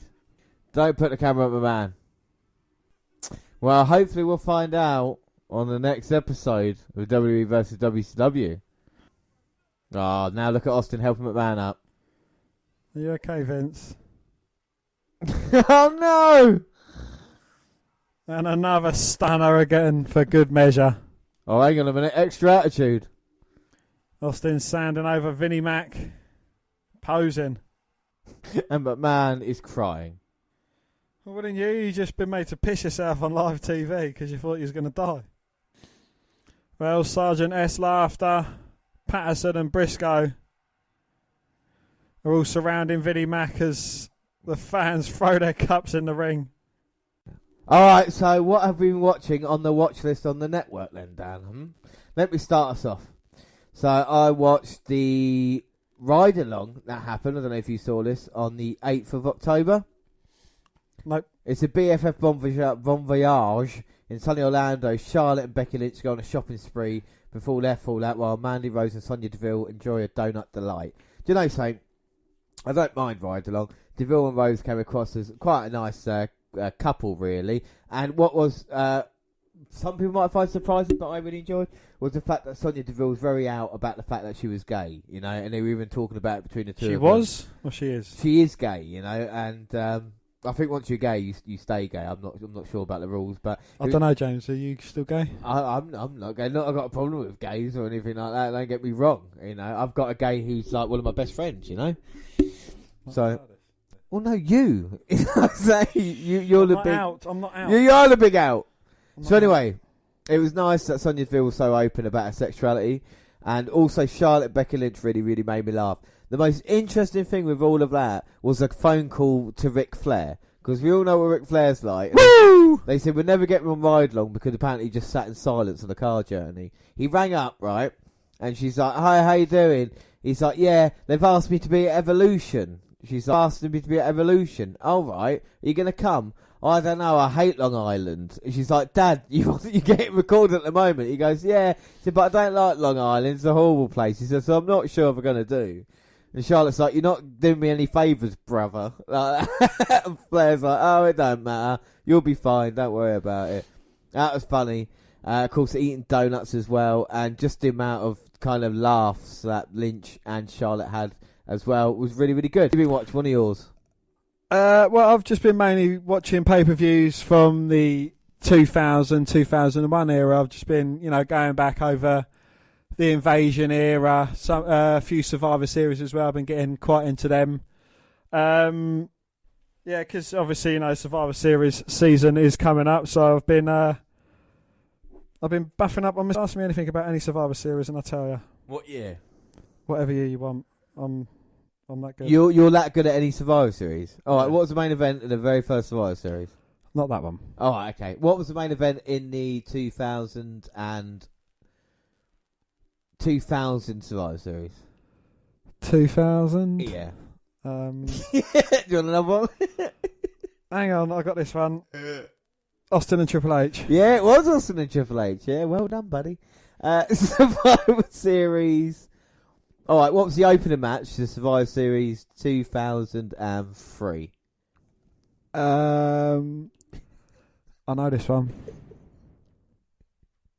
Was it a traditional Survivor Series matchup? It was a traditional Survivor Series matchup. Was it the team of big fuckers? Yeah. Big Show was on a team, wasn't Yeah. So close. Oh, that's the one. Is that the one where John Cena's with the Big Show? Is he not? Is he against the Big Show?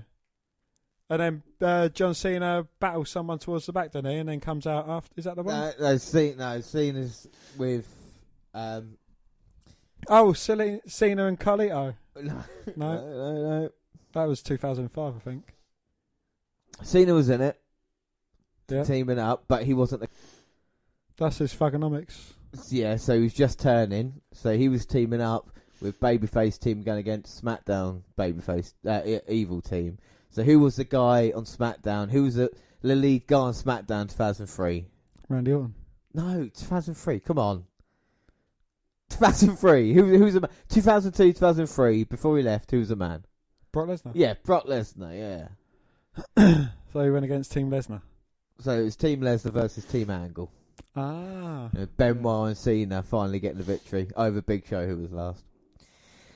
All right. So how many times did the WWE title change hands between Survivor Series 1994 and Survivor Series 1999? 4 times. Every year. Every year. Every year from 1994. Survivor Series 1994, Brett. 1995 was Brett beating Diesel. 1996, Psycho Sid beating Michaels. 1997, of course, Michaels beating Brett. 1998, we're going to see a new WWE champion crowned. And 1999, Big Show beat Triple H and Rock in a triple threat match. And then Kurt Angle retained against The Undertaker at Survivor Series 2000. anything Nice. else you've been watching? I'm still better at Survivor Series.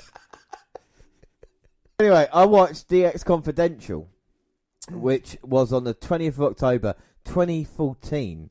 This is when the network first basically debuted, and there was a sit-down interview with Michael Cole in front of a group of fans talking about the controversial attitude and stuff like this.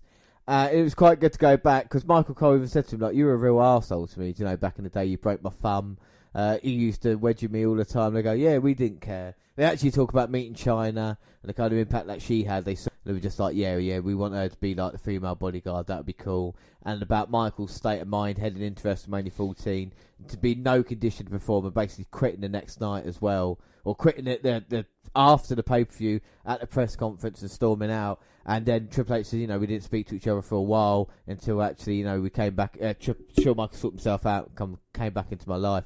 So it's quite nice seeing as we now know the news of course, Shawn Michaels and Chip against The Undertaker and Kane. And then Hidden Gem, the heat comes to OVW. Eddie Guerrero makes his presence felt as he takes on Nova. And that was just kind of Eddie Guerrero at his best. So, now let's jump ship to the WCW. Over in WCW, Hogan was still the man on Nitro. And even though Goldberg was champ and facing DDP at Havoc, it was all about Hollywood and the Warrior. Brett was flipping back and forth, but had decided he had enough of Sting. Plus, the war intensified between the NWA Wolfpac and the Black and White. Ratings-wise, each company were trading. Could WCW deliver a killer blow? Let's move over to Nitro, and it's WCW Monday Nitro. It's the 5th of October, episode 160.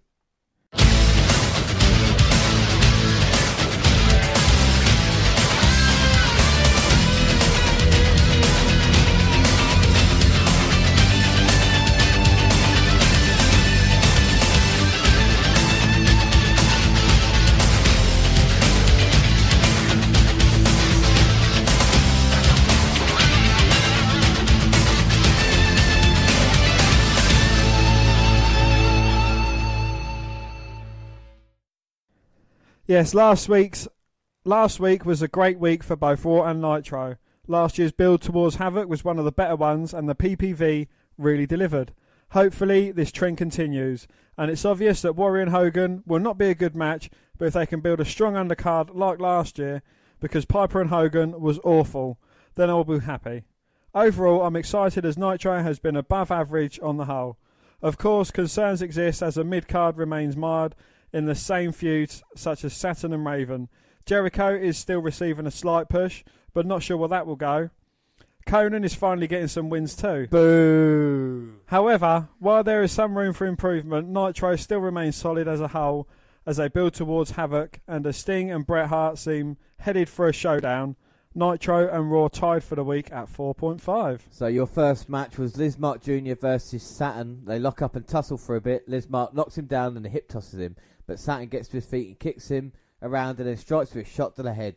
Liz Mark reverses the whip and bounces him throat first off the top rope. Liz Mark chops him in the chest, sends him into the corner and misses a flying leap. Saturn tries to take advantage, but his kneed and backslid for two. Saturn is up first and clotheslines him. He front suplexes him, and a flange is a Death Valley driver and the win. Well, it started strong, ended a bit sudden, but Saturn gets another win. Match 2 is the Cat versus Kaz Hayashi. Well, Kaz gets him some offense, but loses, and Ono wants to join up with the Cat. Match 3, Jerry Flynn versus Juventud Guerrera. Well, Disco is at the announce table, and Flynn is getting destroyed, and it is over. Yeah, Flynn is the job, but nice win for Hoovy. Yes, it is Villano V versus Wrath. It's taking him to pieces. It was a bit of a squash match. It really was. So 4 matches done, just like that. Tanay is out with a crowd talking to fans that look like they've seen better days. He's asking about DDP and Goldberg. Well, a Hummer limo arrives on the scene. Luger, followed by Conan, and Sting depart. Nash soon follows. They're walking around the back searching for something or someone. They finally find someone and charge. It's the Black and White, and they get annihilated. The Black and White does. Security has arrived on the scene, as does the Giant, and now police are in a fat girl. What the fuck? Now the police are in. A fat girl is one of them, and she gets shoved as he looks around in befuddlement. Well, the brawl continues. The police are trying to restore some modicum of order. Norton is there too, as is Steiner. The brawl is heading down the hallway as the police could not get control. Buff grabs Sting, but is kicked in the nuts. Steiner runs in to help, and so does as they rejoin the fray. Sting finally finds Bret Hart and just beats the hell out of him. He's finally pulled off, and the police are trying to get control. So it is breaking down between the Wolfpac and the Black and White right now. Police having to get involved and try and stop it. Well, after the break, there's still a melee. Sting is in a forklift and he runs into the NWO limo. The limo's picked up and dumped. Nash has a sledgehammer and bashes the limo over and over as the cops frantically circle round. The tires are cut and finally the cops push them away as Schiavone keeps screaming. Well, we move on to match 5, and that is Damien versus Hector Garza. Do you think they did that because they saw what Austin was doing with McMahon and thought, let's try a couple of stunts like that, see if that works? It didn't really work, but yeah, sorry, like you said, match 5. Damien places him up top and smacks him, but he's pulled down and leap around the ring for a bit. Garza grabs him by the head and tosses him across the ring. Eddie Guerrero's gotten in the ring and interrupts the match and wants to talk to them, tells them to relax. He has one question for them. He wants to know what Eric Bischoff has done for them. The answer is nothing. Bischoff has forced them to fight each other. They got no money and fame. They have to share cars and hotel rooms. The house is full, and yet they have no money. Bischoff has his nose up Hogan, and that is where all the money is at. And they are able to do everything they want and are always in the main event, but cannot even wrestle. They can join together and do something about it and form the LWO, the Latino World Order, and he tosses them shirts. They are going wherever they want to and do whatever they want, and basically wants Eric Bischoff to kiss his ass.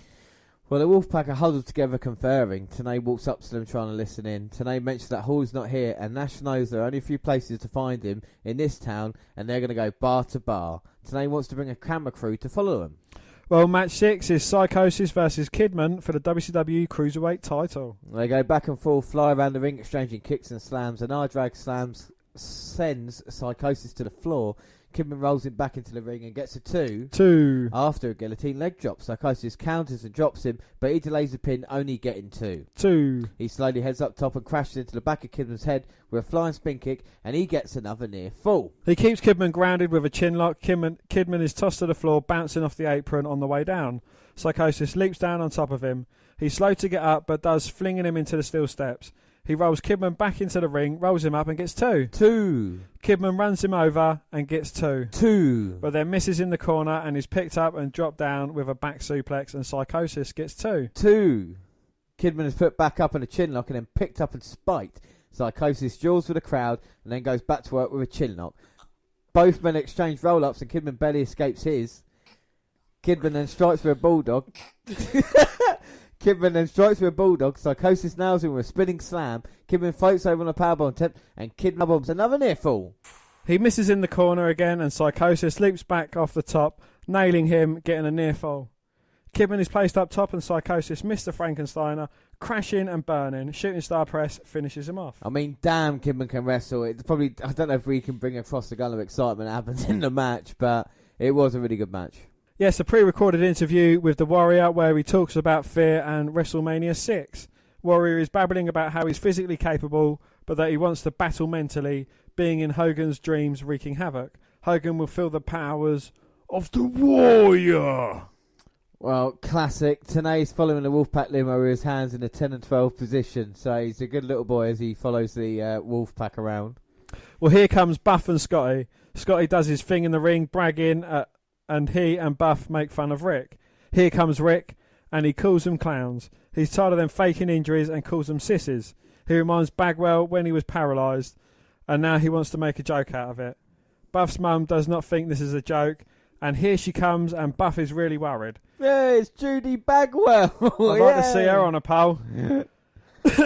She wants to tell Buff how she feels and gets on the apron. She reminds him about his paralysis, and she screeches at him. Well, Buff is just shaking his head. She's at his side and all these fans sent letters, and then she wheeled him out in Georgia, and it's not the fault of Rick. Fans are starting to turn, so Buff takes the mic and yells at her, and the fans turn fans turn against him. Without Buff, she cannot eat, and he supports the entire family. She pushes him and takes the mic. She reminds him of when she slapped him and does so. He falls, and she goes after Scotty, who yells that he's not going to put up with this crap. Rick blasts him from behind, and Judy hauls Buff off by his ear. Well, during the break, Brian Adams came out and he assaulted Rick. Well, match 7 is Brian Adams versus Rick Steiner. Well, Rick is out on the canvas. Scotty is down there too, and he helps out Adams by choking him out. JJ Dillon comes down and ousts Scotty. The police are there too. Meanwhile, Adams is bending his neck back. Adam boots his head off and then pancakes him. He now has a nerve hold applied. Adams pushes him in the corner, working over the injured shoulder. Rick has rolled away from some moves, but is still being dominated. Rick can barely strike with a belly-to-belly suplex, dropping him on his head, but Adams counters with an inverted atomic drop. Rick blocks a suplex and DDTs him. Steiner Bulldog finishes it off. Way to make Rick look strong. Oh, yes. They've entered a mostly empty bar, the Wolfpac. Looks like my kind of place. A shithole, they depart as there is no hole. It's not what it is. Well, here comes Hollywood and Bischoff. Hogan babbles about Warrior being scared and that he does not want to wait until Havoc to beat him up. He looks around and no Warrior, that the Warrior is no hero and he will not save the day. Now he wants the crowd to save their pennies and watch the pay-per-view as Warrior is contractually obliged to show up. Warrior will beg for mercy. He's going to rub off his face paint and expose him as a coward that he is, proving that Hogan is the god of wrestling. He continues finishing that he is too sweet and then flexes. Well, match 8 is... thank God. It's Canyon versus DDP. Not Conan. Not Conan.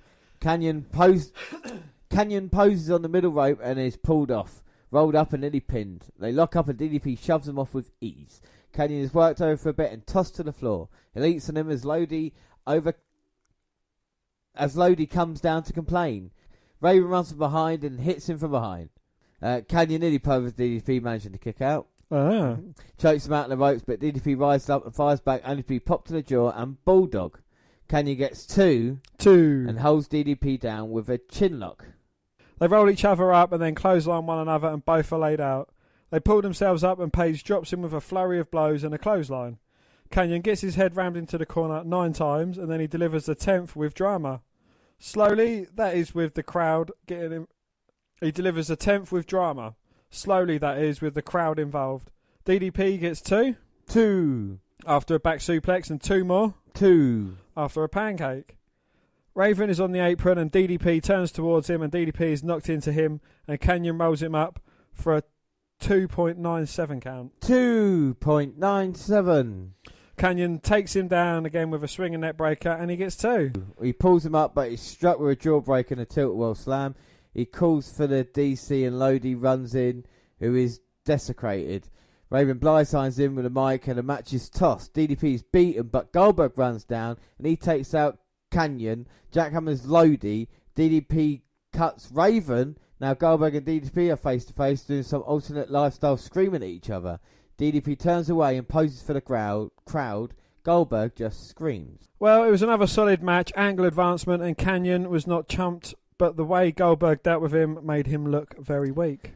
Wolfpac has arrived at another tavern, and this one is crowded, and they're yapping at the pack and camera crew. No hall, they leave and bleep out fuck from Nash. Well, match 9 is Disciple versus Jobber. Disciple wins quickly. Well, it was a bit of a dud, but who cares? Shit, he does not care. He is done carrying Hogan's bags, and he's his own man. Now, then, and forever, and the fans do not care. Hogan and Bischoff are in the back, entering a dressing room. I just saw him entering, but he's not there. Warrior pops up in a mirror, and Eric Bischoff does not see it as Hogan freaks out. The ultimate stage error occurs as the announcers see him too, and they're not supposed to. Larry bellows that he's in the walls, and Bischoff acts like he cannot see him as Hollywood cracks up, and Bischoff demands the camera clap. What a clusterfuck. Wolfpac enter another bar, now grouped with cheers. Hall is there and Nash attacks him. They fight on top of the pool table. The announcers have been silent for minutes as they knew they had fucked up. The brawl enters the bathroom. This bar looks like someone's shitty basement. Well, Bischoff is in the ring and assures us that Hogan is just fine. He turns his attentions and makes fun of him. Flair will not be here tonight as he is a coward and a fossil. Arn Anderson comes out and Bischoff calls him the one-armed bandit. Double A states that Bischoff needs a geography lesson and this is Horseman Town, and the fans erupt. Arn Anderson is in charge of head games and Flair is indeed here. Bischoff responds no way, and he reminds them that they work for him. Arn does not like authority and calls out Flair, but no Flair yet.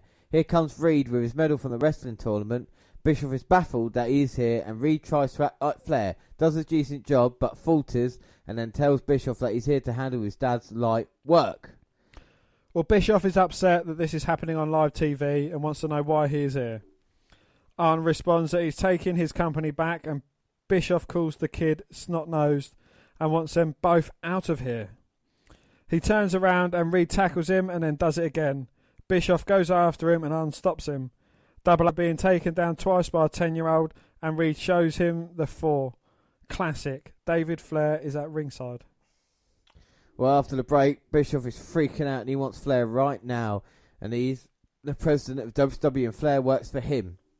Liz is trying to call him but cannot get hold of him. And Bischoff screams and paces.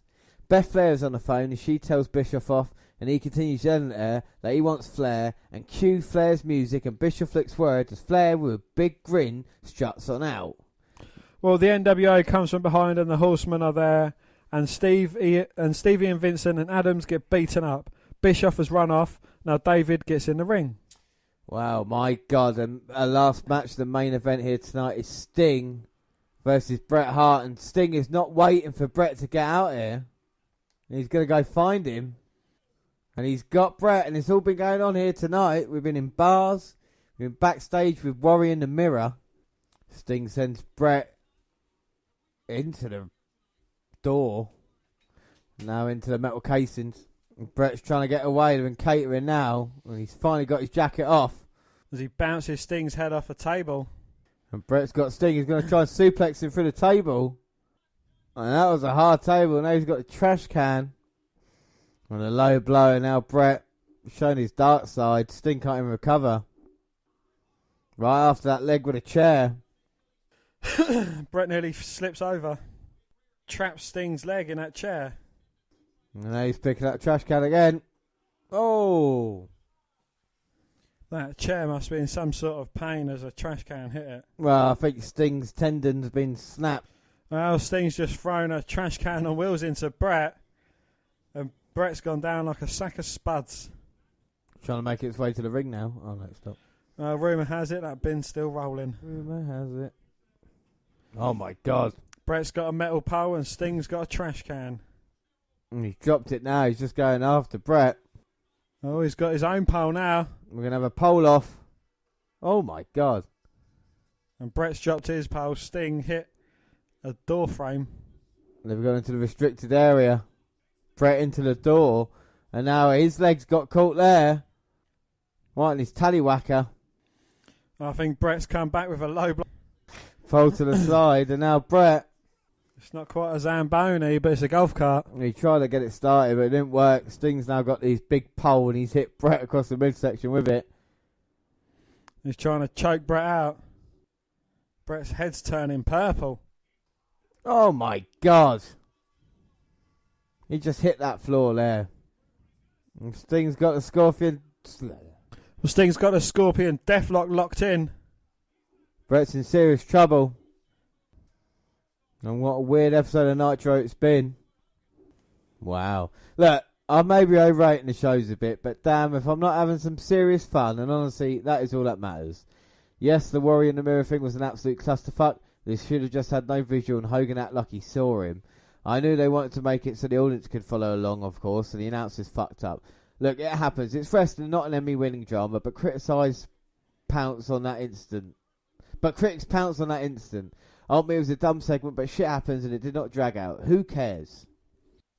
The whole thing took a turn to something watchable. The brawl at the beginning was fun. Now that shit is common for Nitro, but for Nitro it rarely happens, and it was a nice change of pace. The early matches were rather dull, but picked up pace with some decent matches. The ending was great too, and I really enjoyed the Flair segment. Overall, it set up the pay-per-view with Hart and Sting, Hall and Nash, Warrior and Hogan, DDP and Goldberg, Juve and Disco, Rick and Scott, and I actually know what is going on. Good stuff. Yeah, certainly. At least we'll all follow along here. So our next episode, Nitro, is the 12th of October, and it's episode 161. Well, the build for Havoc has been slightly better than the norm. I pray they finally deliver on a solid pay-per-view, but they need a strong main event, and have the uppercarders do their share. Last week I forgot about the LWO at the end. I'm interested to see where this goes. Hopefully somewhere as good as the mid-carders. Hopefully somewhere good as the mid-carders get a major push. And then I've forgotten. Bischoff is a bit propent on using real-life situations. And blaring it on TV, which can sometimes pay off. So far with Flair and Eddie, it is doing so. Hopefully they also continue Jericho's mockery of Goldberg. Nitro lost 4.8 to 4.6, but overall the ratings are booming. Well, Bischoff was talking to some guy at the arena. Bischoff tells the president of WCW, and if a guy with a big nose appears, he needs to pick up the phone and call him. Triple H. The guy wants to know who he is, and Bischoff responds by calling him a moron. Tell him that he knows who he is. He heads outside and chastises Dillinger and tells him that he's brought help. Some security guards are there. Well, WCW credit card has been unveiled, and they were at Wall Street. Woo! Match 1 is Lodi versus Wrath. Wrath gets some nice support as he makes short work of Lodi. Well, it's a squash. Do something with him, WCW. Well, Meng strolls out and they meet halfway up the ramp and they brawl. Ooh, match 2 is Dale Torborg versus Kendall Windham. Oh, yeah. Those two legends. Yeah, no. Well, the fans couldn't care less. Windham has dominated the match so far. Now Dale gets some offense in with a couple of drop kicks, but he's caught and nailed with a swinging neck breaker. Wyndham goes for a bulldog, Wyndham goes for a bulldog, but is pushed off, and Dale kicks him in the head and goes gimpy, but gets the win. Well, fans thought so too. The match was way too long. Well, Sting gets a huge pop when he comes out. He goes over what happened last week. Sting is calling him out in Chi-Town. He's also going to put Hogan in a black box, and he's also calling him out. Here comes the Warrior, who tells him to hold it right there. More boos than cheers. He rambles about Sting's career and how he respects him and so on. WCW is his battlefield and not his. He intrudes to make a one-time respect. Jesus, he is just babbling and talks about his feud with Hogan and anti-heroes, and finally gets to the point is that he wants to team with Sting tonight. Well, he actually had a point. That's amazing. Well, here comes Hogan with Bischoff and the Giant. Giant is facing Goldberg tonight. This is a house that Hollywood built and continues about this. Now his Giant is taking on Goldberg tonight and he is getting his belt back. Bischoff gushes about Hogan for a moment. Now Hogan makes fun of Sting and Warrior, and he and Hart discussed it, and it would be a pleasure to take those two cartoon characters and beat the tails up after rubbing their face paints together. He continues that he's going to beat them up, and the NWO is too sweet and for life, and then gets his flex on. So that's something we've not really had the past good couple of months, hopefully. For life. And the dreaded NWO music is kind of, we have been avoiding NWO. Well, Bischoff is leaving, and one of the security officers comes up to tell him that the horsemen have arrived, and he starts running towards the back and heads outside. A limo has arrived, and Flair comes out, and Bischoff tells him to leave. Flair comes out with the owner of the United Center or an executive. Bischoff is freaking out and refuses to shake his hand. Bruce, the guy, is bringing the horseman up to his luxury suite, and Bischoff protests that he has leased the building and will sue him if he does this. Eric is ignored as security finally allows him to get by. Bischoff is still pitching a fit, and he yells at the security guards that while Dillinger protests that the guy has a corporate lease.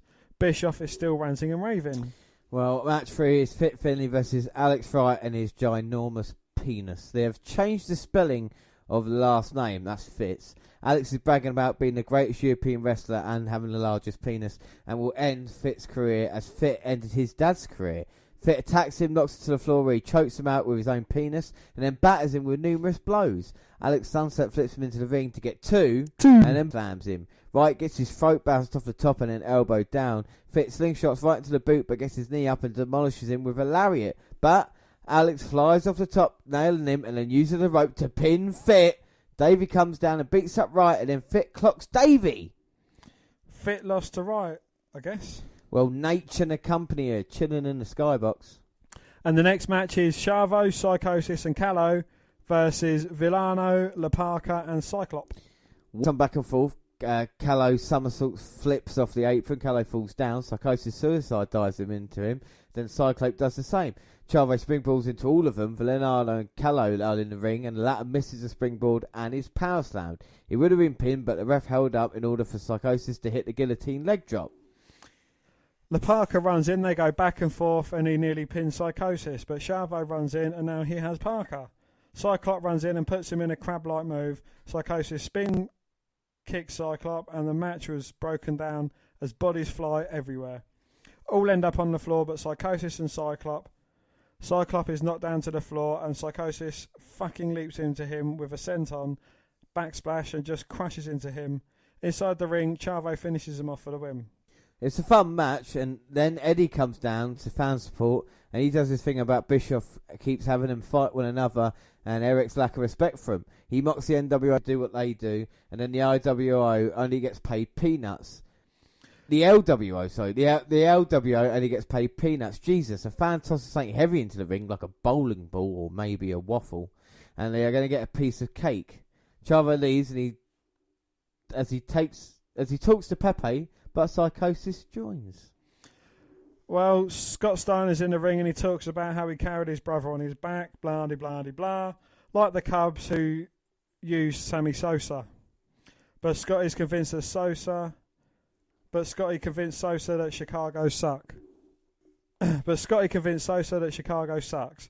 Now to his freaks and how he can satisfy them, and that he is their hookup. Last week another woman came into the ring and embarrassed Bagwell. And that inside the ring, he is the stuff and his mother needs to stay home doing dishes and mopping the floors. He and Buff are close, but there are no more problems. Well, here comes Buff and Judy. Buff tells them that they do have a problem, and Scott responds that he could easily re-break his neck. Buff counters back that his mama is right and it's all Scotty's fault. Scott is going to rip off the NWO shirt and then calls Judy an old fucking bag. Buff has had enough and decks him, but he's nutted and his throat is bounced off the top rope. He bellows that no one messes with Steiner and he is NWO for life. Well, the Horsemen are still having a shindig in the suite. Match 5 is Juventud Match 5 is Juventud Guerrera versus Prince Iakea. Well, Disco comes down and mocks them, saying the fans came to watch him dance. The match begins, and they go back and forth until Juve drives his head into the mat and gets 2. Juve misses a drop kick, and then Prince follows up with a snap suplex. Disco sneaks back down to the ring as Prince yanks Juve down by his locks. Juve rolls behind on the back suplex attempts, but runs right into a boot, and then Juve is sent to the apron. Prince is yanked down and now nailed with a springboard drop kick. Juve's up top, misses as Disco lurks, but Prince turns around and is popped and finished with the driver. I mean, it was okay, wasn't it? It was alright, yeah, but then Kidman beats up Disco on the aisle. Well, here comes the Wolfpac. Well, it is Nash. He wants a piece of Hall, telling him it's his last call. Hall staggers out and does the down here thing, and Nash giving chase. They're in the back, and Hall is hanging onto a limo as Nash gives chase in his ride.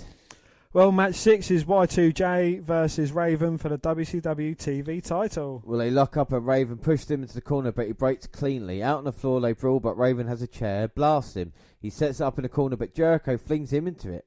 They are back on the floor, and Raven is posted, but Jericho charges, and this time he bounces off the post. Back in the ring, Jericho gets a drop toe hold into the chair. Raven goes for the even flow, but but Jericho counters with the line tamer.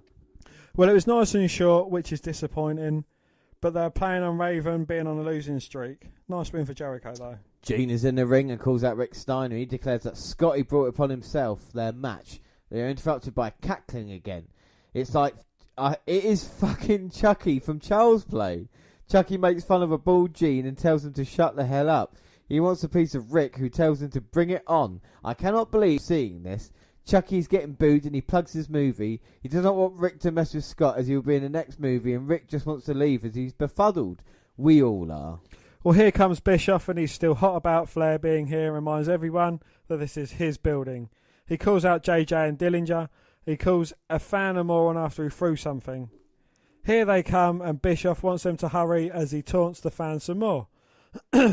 He calls Doug a Waffle House eating something, and JJ a Bischoff wannabe. He wants Flair and company out of that skybox right now and demands they do it. And now they enter the crowd and head towards it. They finally arrive at it with it flanked by security. Finally, he knocks on the door and calls him a moron. He wants Flair out of the building as Bruce is slowly getting irked. Bischoff reiterates that this is his building and Bruce denies that, and that is his party in his building. This is the Horseman's building, and he shoves Bruce, and security swarms Bischoff, and Bischoff is down. Bischoff is fighting, but is piled on. Flair comes out and wants him ousted as he dances around, and fans up there chant that Bischoff sucks. Eric is tied up and hauled off. Well, Bruce waves at the crowd, and they love it. They pan back to Bischoff being led out, and now he's carted off in a police cruiser. Match 7 is the Giant versus Goldberg for the WCW title. Fuck, I've forgotten about the tag team titles. Just put them on someone who can actually defend them. Then again, the tag team scene is pretty much done for in WCW. Yeah, I guess the 30-day rule for WCW doesn't count here, as the Giant's got the tag team title belt. That man carrying the WCW World Heavyweight Championship is, of course, Gil Goldberg. Oh, here he comes. Flanked by security. Well, James, did you know that the security is not there for his protection? It's for everyone else's protection. Wow, I did not know that at all as he comes out here. Glistening. He is glistening. So here comes Goldberg. Seen the security. We've seen the fireworks. How quickly the Goldberg character has become 150-0.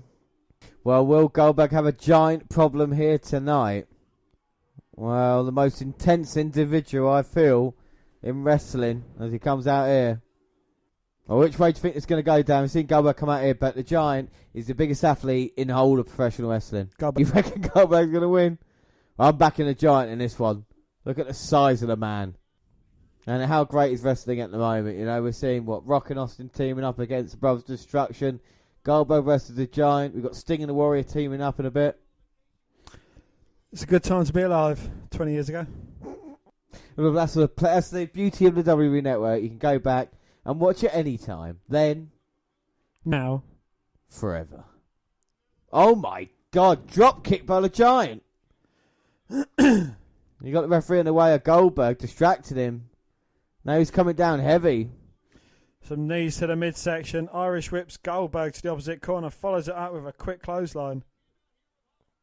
This is proper Monday Night Wars, you know what I mean? Like, this is brilliant. Side Russian leg sweep. This is great.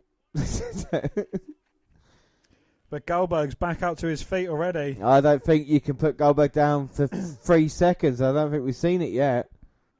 We haven't. That's why he's undefeated. No, not undefeated, as in being knocked down by a move and being down for 3 seconds even, you know? Well, Giant's trying to bounce Goldberg's head off the top turnbuckle, but Goldberg blocks after the second attempt and bounces the Giant's head off the turnbuckle.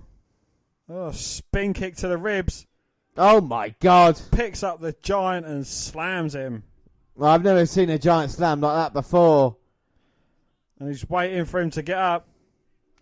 Oh, here comes Stevie Ray with a chair. And Goldberg did not sell that at all.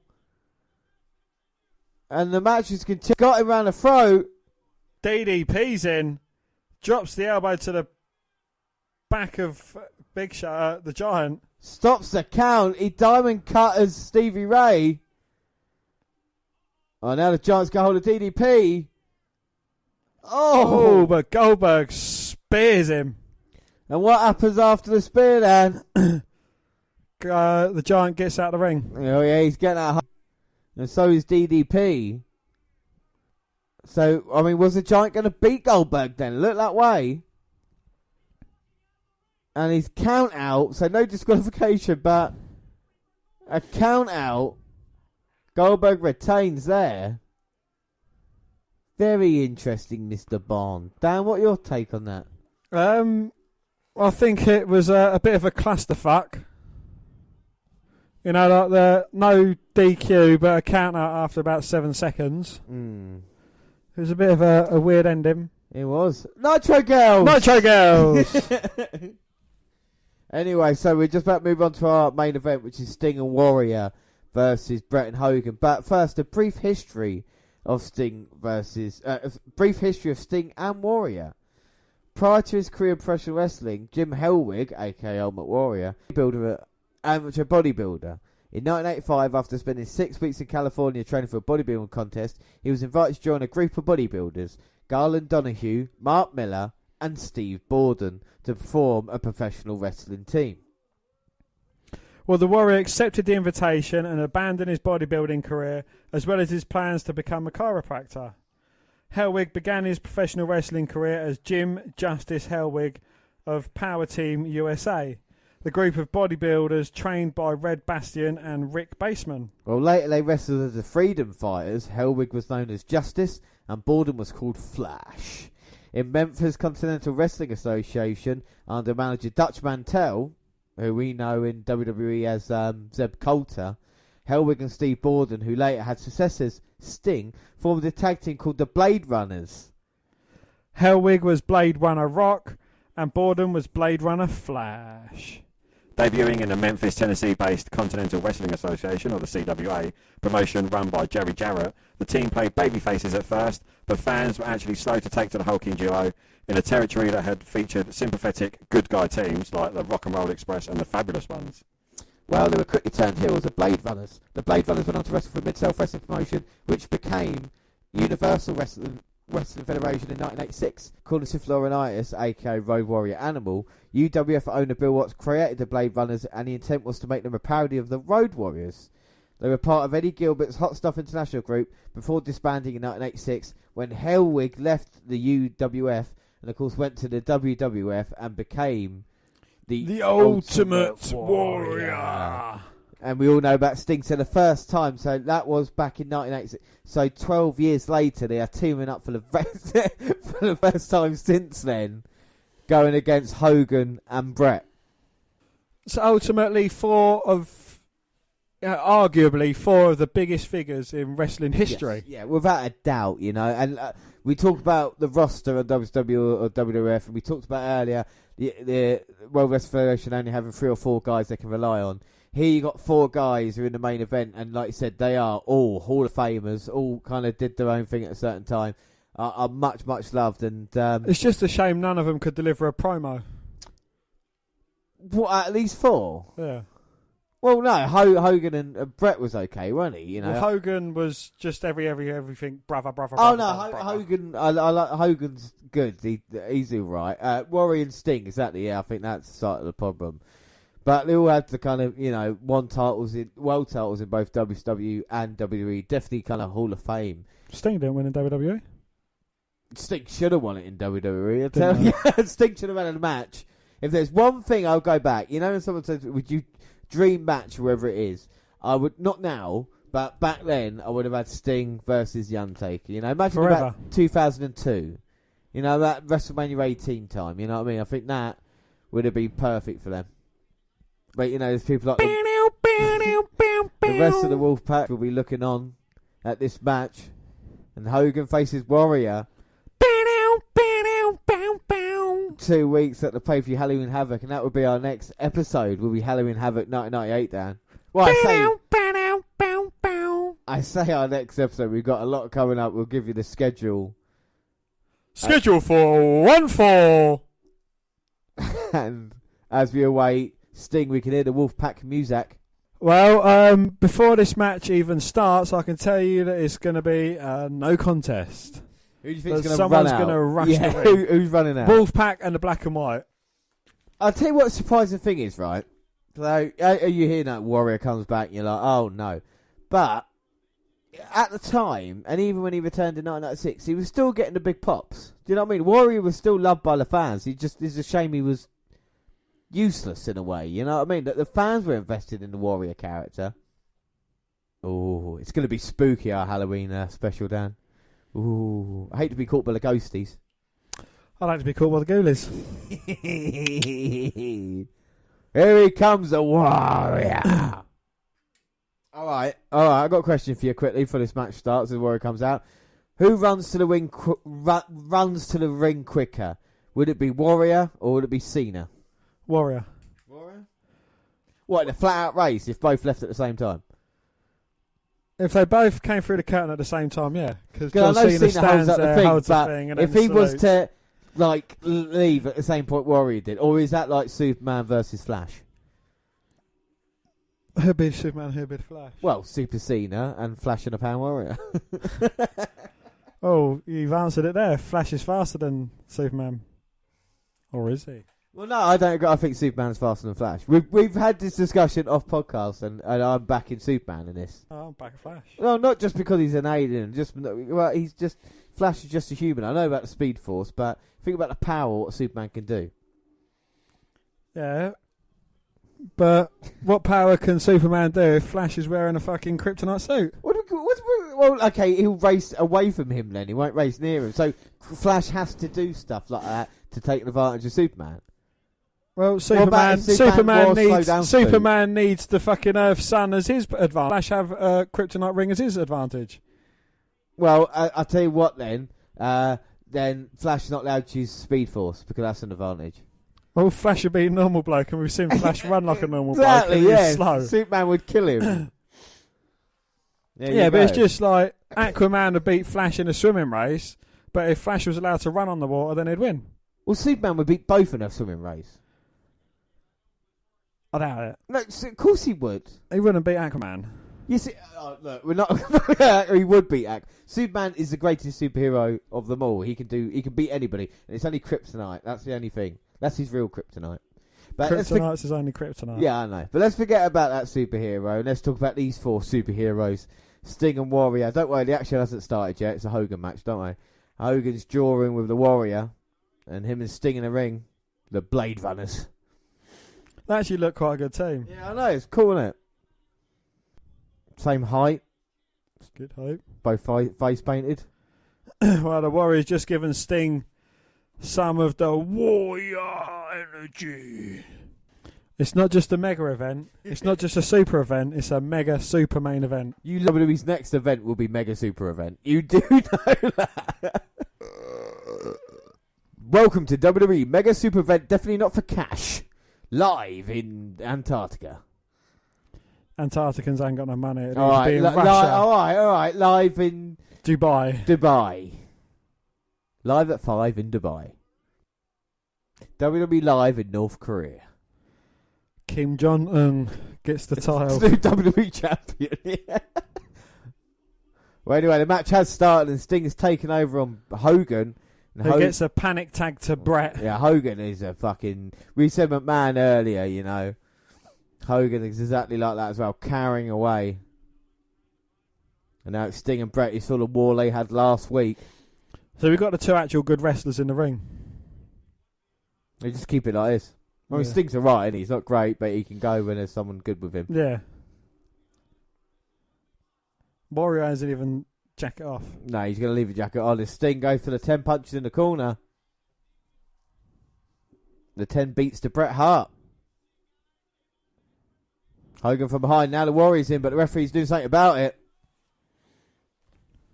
And Bret hits a low blow from behind. Disgusting. And then drops the leg, but the referee didn't see it, so it didn't happen. Bow, bow, bow, bow. For life. The One Warrior Nation. Brought hit. Now Bret taunting Warrior and drops the elbow off the second rope. Goes back to the Warrior. Enticing the Warrior, getting him in the ring. For another low blow to Sting and then scratches back. I think we've seen more low blows than we have wrestling moves with Hogan. Does he actually know any wrestling moves? He knows a leg drop. Come on. Not only is he doing an illegal chokehold, but he's holding on to the illegal rope as well. The referee is counting. He's counting. He's counting. Yeah, he's counting, Dan. He's counting, Dan. Counting, Dan. 5, 4. Hogan, a big punch to the head. So what do you think the main events, WWE compared to WCW? We've seen the main event. Is this any worse than Undertaker and Kane? Well, they've had some clusterfucks of late, you know, especially that balls up on the casket match. Yeah, exactly. I mean, you can actually see him kicking the shit out of the casket. I mean, what's the fucking point? Kane challenged Undertaker to a casket match, and they get some weak-ass fucking casket. Do you know what it reminds me of? It reminded me if Jad bought a casket and then we took the piss out of him and we'd be like, well, fuck your casket. Just break it off. He buys a Liverpool shirt, shirt and rips it in half, throws it in the bin and walks around town with no top on. What did you do it for? Because I didn't like it. Because you're a dickhead. Yeah, I didn't mean to do it. And Bret taking it down, Russian leg sweep to Sting, go for the cover, but Sting managing to kick out. Now Bret warning the referee, and he's slowly going into his repertoire of moves. Side Russian leg sweep from Bret. Bow, bow, bow, bow. A leg drop by Bret. Bret looking for a suplex on Sting, but gets a small package. But Sting gets a small package instead. Not like Alex Wright, who's got a huge package. He has got a huge. I was just trying to see Sting's package, actually, see if he's still got the cock protector. He's got a padded package. Has he got a cock protector like he had last week? He has, hasn't he? He's got a cod piece. Even that, he's just large behind it. Well, I don't know. I wonder what Sting would come from. I mean, honestly, if this is the first time you're listening to us, we don't always go about people with gigantic penises. It's just one of these things that pop up. Well, we're just evening it out because we talk about boobs, tits and fannies. Exactly. Boobs what? Boobs, tits and fannies.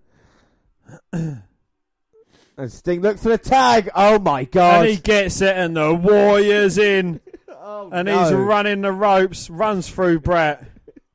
Twice. Is this in slow motion? No, here we go. Warrior. Thrice. And he's absorbing the energy from all the Warriors. And Hogan doing a little bit of selling there, worried about the Warrior as he comes and attacks him from behind. And Warrior he sells it.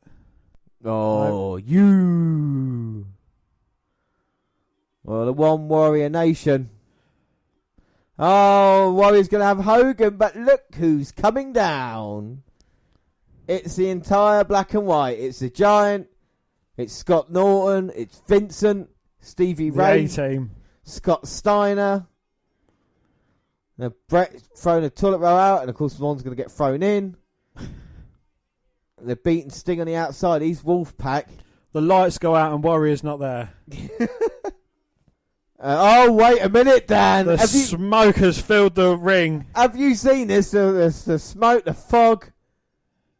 Warrior thrown to the outside as the fog goes off. I haven't got the foggiest. Look, you can see the tubes from the smoke. The Sting's in with a baseball bat, clearing house. Well, of all the B members of the NWO anyway. Well, or the C. Brett's on the apron. He hit him so hard. Oh, I was going to say the paint came off, but it's a different baseball bat. And now Warrior's got Hogan. So that little trick there, it's like Batman. Warrior managed to get out of the ring. Oh, he's whipping Hogan. And why are they running away now? Well, in the NWO, even though they got numbers advantage. But they're going against the Warrior. Oh my God, mass chaos there. Dan, what are your thoughts on that main event with Warrior and Sting? But was it worse than what we've seen? I mean, I don't know. We knew what was going to happen, and was there something enjoyable about that? Well, what happened on Raw? Undertaker and Kane. Austin got fired. No, that was the Gunn was 19th. So Austin got fired at the pay-per-view. So it was. So the week before that was Austin Rock versus Undertaker and Kane. Which tag team would you have? Which match would you like to have seen? But what was the finish of that one though? Did that end in disqualification? Austin got beaten down. Yeah, but it must have ended in DQ. Must have done. Yeah.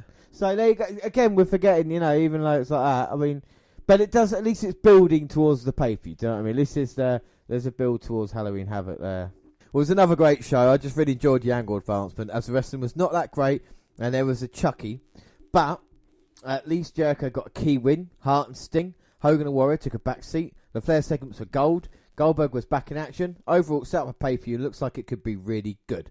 Hopefully, Eddie Guerrero finally has something interesting to do as well. So here we go, WCW Monday Nitro. It's the last episode here, 19th October 1998, episode 162. Well, it's the go-home show. I've been entertained as of late-ish. Like last year's has been great. They're starting towards Starrcade with some momentum. The ratings dropped to a 4.4 as Raw got a 5 across the board. Well, match one is Chaos versus Saturn. Well, Saturn started strong, but Chaos takes command and gorilla slams him and hammers him. But Saturn kicks him right back and takes off his head with a standing sidekick.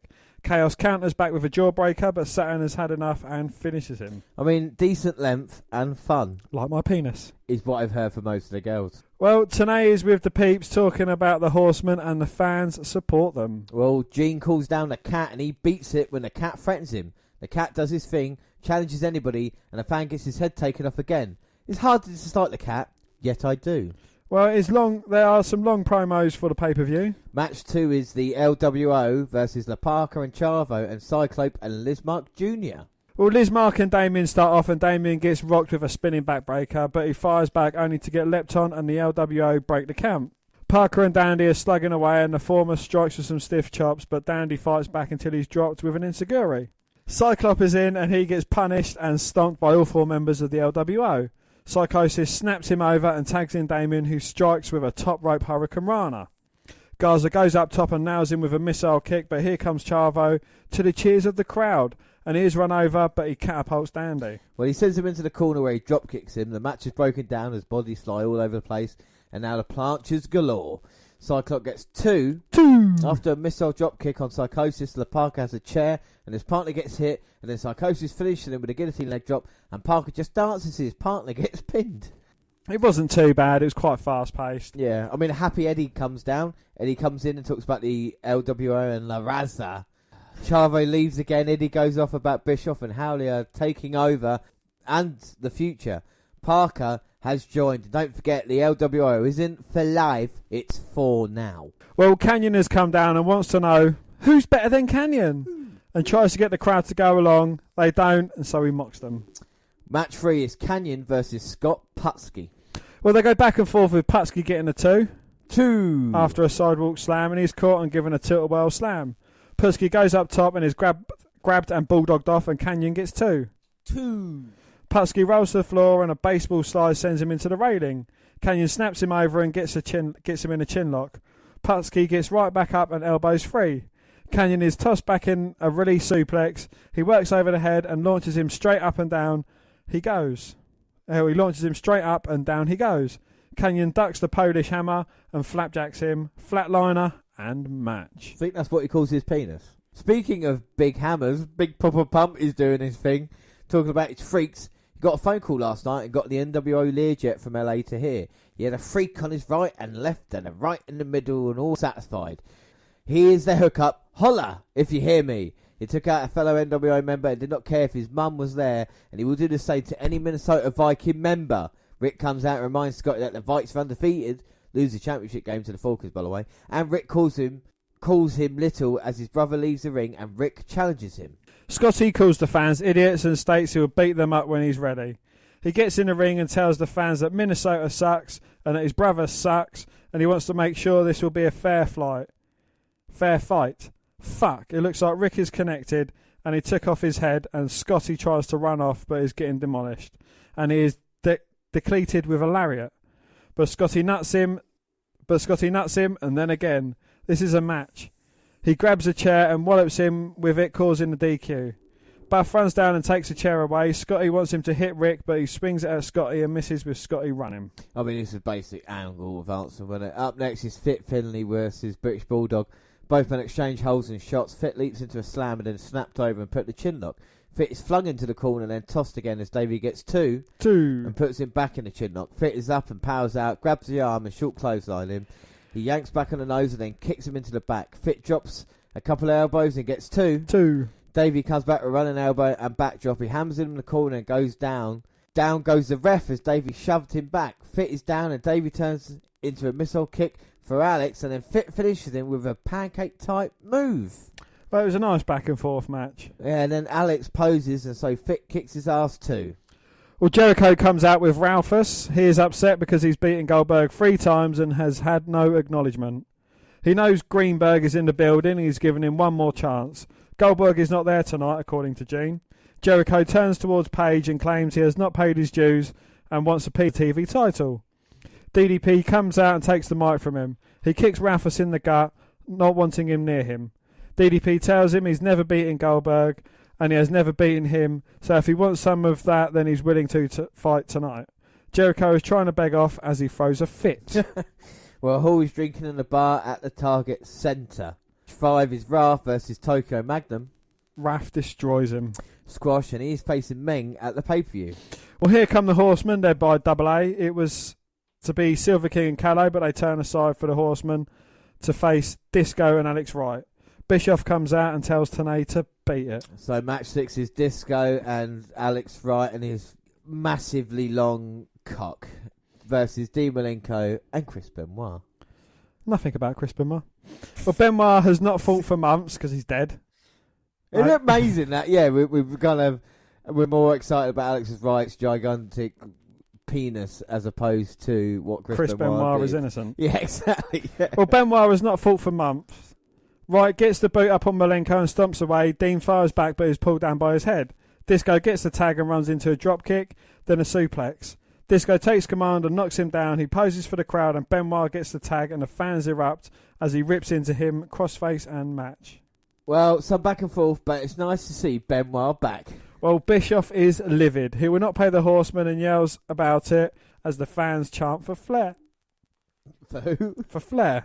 Hall is drinking with some ladies and one looks about 12.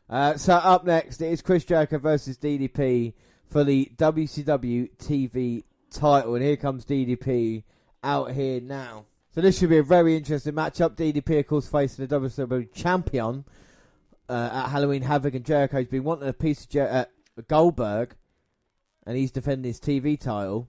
DDP, funnily enough, has not got his ribs taped up for the first time in 8 years. Mental. I didn't actually notice that. He might be all healthy going in to face Goldberg, and will that play against Bill Goldberg, having DDP fully fit? Will Goldberg feel the bang? Well, I think it's one of the most dangerous, if not the most dangerous move in wrestling at this time. The dumb and cut, it can come out of anywhere. Out of nowhere. DDP grabs the arm and Jericho nips up. And it's just a bit of an exchange between these two blonde-haired behemoths. And Jericho goes to the outside. He's got intelligence. The duck face pose, the first ever recorded one, ever. Well, I love the pout, making sure his hair's alright. He's got a big smile on his face. He's doing it for us. No, James, he's smart. No, he hasn't got a cigarette in his mouth. He's just holding the United States title. He's just holding the TV title and hoping to beat DDP here tonight.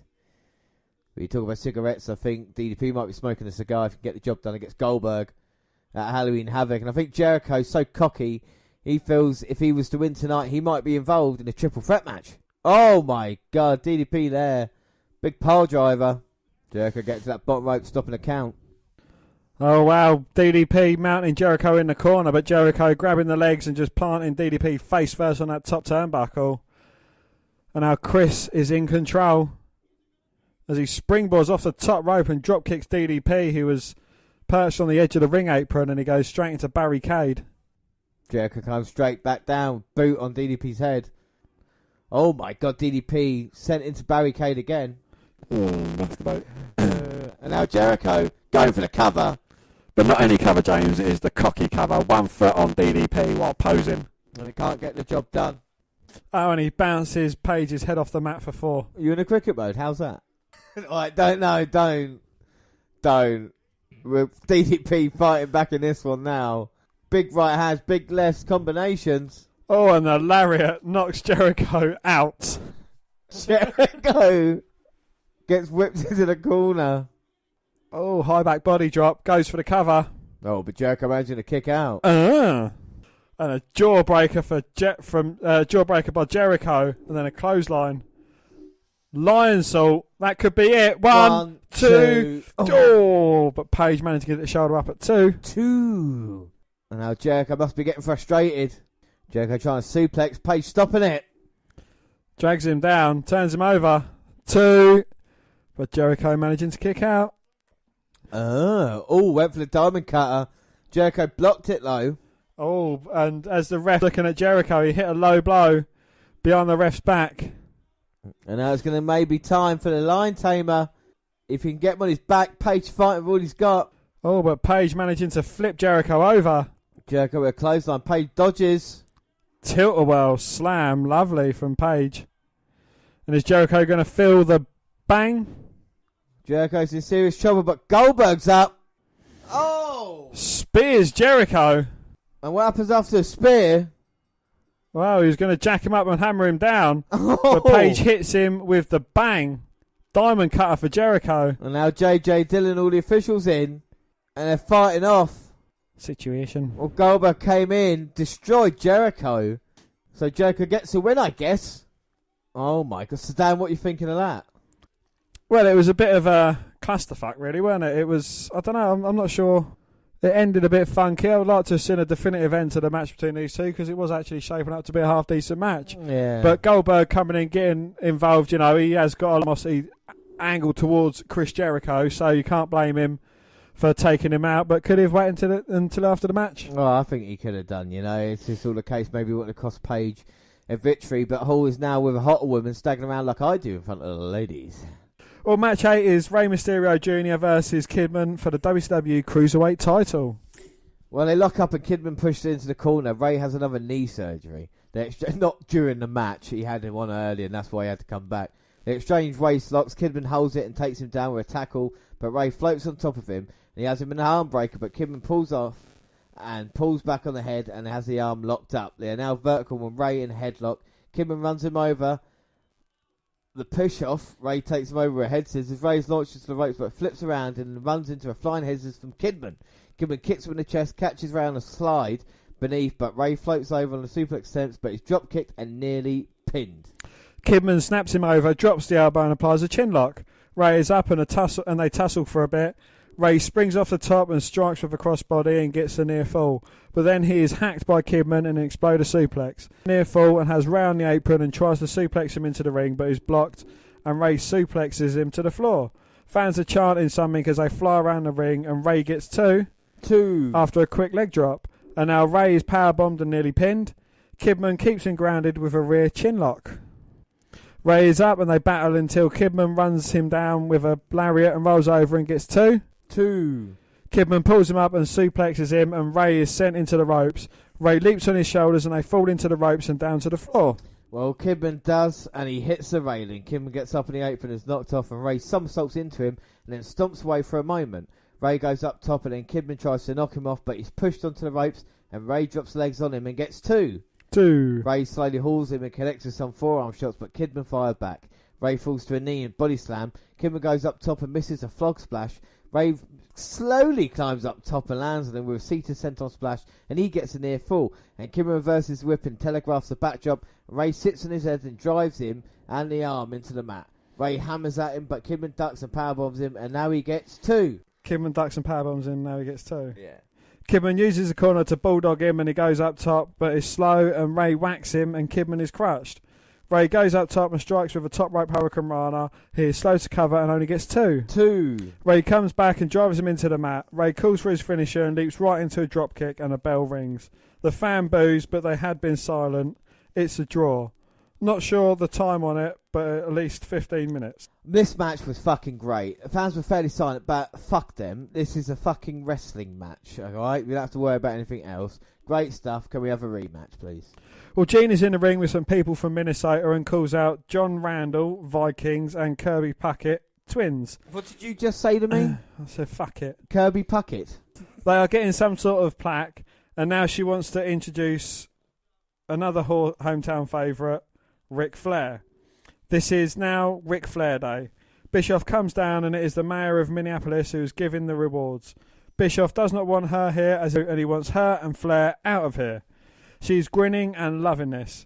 Randall and Puckett get in his face as Flair dances. Come on, That is a James. made up name. Randall and Puckett do not exist. I'm sorry.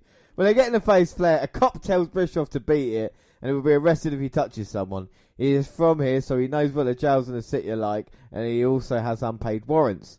Eric whines that he has paid them, but is told to leave. He heads to the back in a garage, all angry and bellowing. His limo's been towed, and he's flipping out some more. He's chasing off the cars. Flair watches from the ring, giggling alongside Randall and Puckett. Well, match 9, and it is Stevie Ray and Scott Norton and Scott Hall. Stevie Ray, Scott Norton and Scott Hall versus Conan, Lex Luger and Kevin Nash. Wait a minute. Orderly! Forever!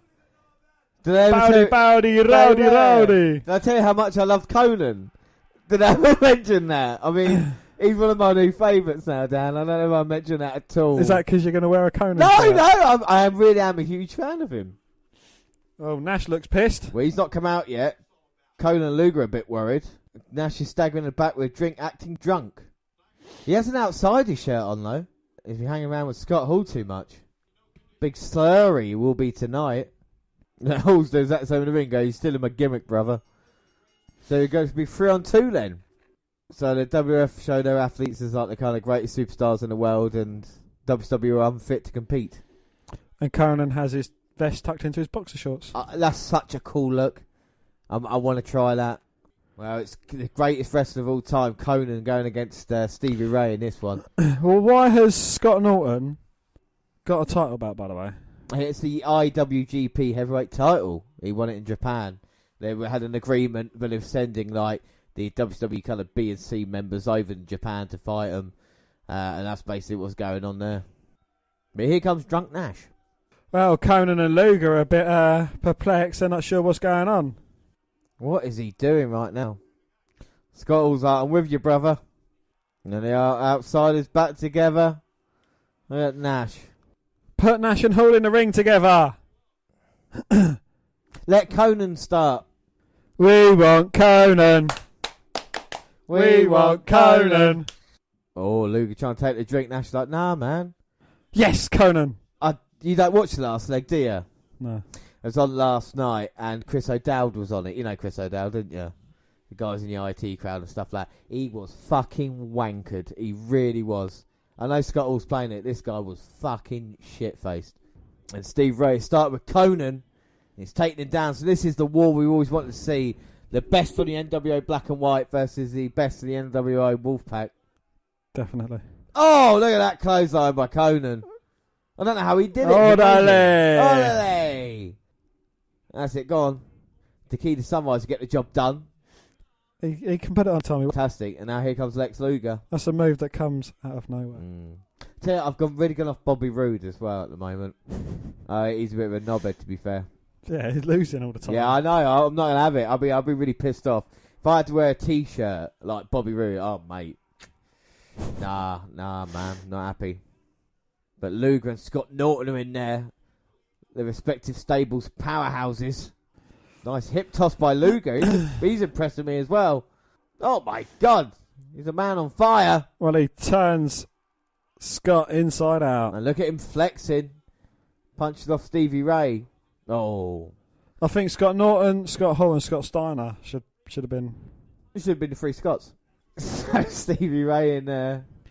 Did you know that he's different to the other two members of his team? Oh, is he? Stevie Ray. Why? Because he's not called Scott. Oh, that's true, yeah. Former tag team champion, of course, alongside Booker T. So maybe the tag team wrestler will come into play in this one. So's Scott Hall, though. Well, so's Kevin Nash. So's Lex Luger. So is it for life or is it forever? We're going to find out in this one. Forever. Bring in Conan. I mean, would I rather see a casket match between Undertaker and Kane or this one? I think you all know the answer here. This one. Well, this is a classic. Both men running the ropes. Oh my God. Wow. Fucking hell. Double clothesline. Both men down. Which man's going to get the tag in the battle of the NWOs? Oh, Scott Hall's tagged in. And Nash has tagged himself in as well. Oh, it's on like Donkey Kong. Both men stumbling in. It's the outsiders for life. Too sweet. Each sharing the other's drink. Oh my God, Nash. I don't think he's drunk. He was playing Scott Hall. No. Doesn't even realise. He don't even know what's going on. Don't turn around, Scott. Don't turn around. Oh! Big boot from Nash. Big right hand. We're going to see Scott Hall licking the mat soon. All the alcohol's been wasted. He's bounced. Oh, and he's getting hit by Luger, by Conan, by Nash. Bounced around by the Wolfpac. And now he's stuck between the ropes. And why is the referee calling for the bell? This match was still going. I don't know, Tony. I'm asking you this. And the Wolfpac looking on. I mean, damn, what are your thoughts after that? Conan looked badass. Conan looked really, really good. Really impressed with Conan. I think, so glad.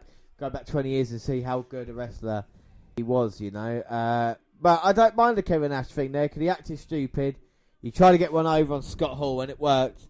So I don't mind that. We are going to get Scott Hall and Kevin Nash. Come on, James. Give me your Wolfpac. We are going to get Scott Hall and Kevin Nash down the road. Well, I don't know about that ending. That was a bit fucked up, wasn't it? Well, a count out can't be explained. Baffled I am. Match 10, and it is Hollywood Hogan versus Horace. Well, Hogan is on the mic talking about being a god again. He continues for a bit, then calls out Horace and wants him to tell everyone his name. He finally states that it's Horace Hogan and that Hulk is his nephew. Hogan talks about blood and then calls out the NWO to witness this. He is proud of Horace. What's that, my love? He is proud of Horace and looks like his dead brother. And he takes off his NWO shirt and he's inducted him into the NWO. And because he loves him so much, he will give him the shirt off his back. He makes fun of the fans about sacrifice and the Warrior. Hogan is about family and the Warrior does not get it. Well, he's going to show the Warrior a sacrifice and then belts Horace and beats him up. His NWO buddies pull him off, but he whips Horace with his belt. He has the mic and tells Warrior that if he would do this to someone he loves, imagine what he'd do to the Warrior. He grabs a chair and blasts him in the head with it. Hollywood is going to make him beg at the pay-per-view and will not allow any help for Horace. He dumps the gurney and then goes off on the Warrior again and make him admit that he is the one that ran him off. Well, there is no good guy. Hulkamaniac and the Warrior is his. He pushes the Giant, who backs off, and then the Warrior runs down with a bat and shakes, and he takes out the Giant and the rest of the NWO. Hogan has departed. Hogan has the mic and goes off on the Warrior, and this allows the Giant to belt him and chokeslam him. Hogan paints NWO on him, and he tells him that this is just the beginning, and he drops 2 leg drops on him as he speaks. Jesus, he will not shut the fuck up. Well, here comes Bret Hart with a mic. What Hogan just did inspired him. He's sick of the fans and their lack of respect. He says hi to his one fan, his cat. He's tired of Sting following him around and copying his moves and wants him to suck it up and get out here. Sting makes his way to the ring as Hart worries he will mess up his mascara. Well, up next is Bret Hart versus Sting. The Sting does not waste any time and pounds him. He mounts and pounds him and then pounds him and then mounts him and then mounts him and pounds him some more. Bret is tossed to the floor and kicked. Bret is running to the steel steps and then the railing. Sting rolls him back in the ring where he continues to dismantle him. He body slams him and gets two. He slams him again and goes for a Vader bomb, but Bret gets his knees up. Up, Mother Brown. Bret drops him. Bret drops the head into the gut and then rubs his face along the top rope and clubs the back. He chokes him out with a boot. He has him in the corner and unloads some body shots and then gives him a backbreaker. Bret goes up to the middle right and leaps right into the boot and is dropped throat first on the top buckle. He turns him over into the deathlock, but Bret is on the ropes and Sting does not care. Sting refuses to let go. The ref calls down the troops and they hold, but he will not budge as Bret wallows, with his hand on the ropes. Stevie Ray and Vincent pry him off, but they get their asses kicked too. Hart limps away as Vincent and Ray help him to the back and Sting stands tall in the ring and then chases them to the back. Well, nice brawl to set up the pay-per-view match. Well, on the strength of the Kidman match, that was awesome. The ending was solid too, and so was the DDP and Jericho match. They did a fine job of building up the pay-per-view. One of the few times where I'm looking forward to nearly every match. Not sure what Jericho will do or the LWO, but we will wait and see. The Warrior and Hogan will be terrible, but I do not mind seeing it. Hogan took up way too much time, and then again, it is for the big match at the pay-per-view. Also, Eric Bischoff getting tossed was gold. So that is it for now. We'll be back in a couple of weeks for Halloween Havoc 1998. Of course, the episode of Raw and Nitro afterwards there. No, it has been quite an entertaining for both Raw and Nitro. Yeah, it's been good, isn't it? It's been good, isn't it? This month. I enjoyed it. Some good segments, some good matches. We'll give you all the scores on that, like I say, in a couple of weeks' time. Our next episode is WNR184, which is WWE Young Classic Round 2. But until then, don't forget you can follow us on Twitter at WNR Review or at Vince McMahon WWE. I'm at J_Roland across all the Google platforms. Send us an email at WNRpodcast@gmail.com. We're also on Facebook. Yes, Facebook. You can come and find our page and give us a like with the WWE Network Review podcast. Or you can come and find me and add me as a friend. I am Vince McMahon. Subscribe to our YouTube channel, W Network Review. And don't forget also, Dan, we're on Instagram now. Yes, we're just getting up and going on Instagram in our latest episodes, as well as some pictures we've taken from the live events that we've been to. And that is WNR_podcast. Podcasts go every Sunday on SoundCloud. On your phone. Also on Stitcher Radio, Spreaker Radio. We've got our live shows coming in November. And of course iTunes, where you can download, subscribe, rate and review there. But that is it for now. I have been James Rowlands, and as always I was joined by Dan White. Thanks for listening, everybody, and bye. Bye.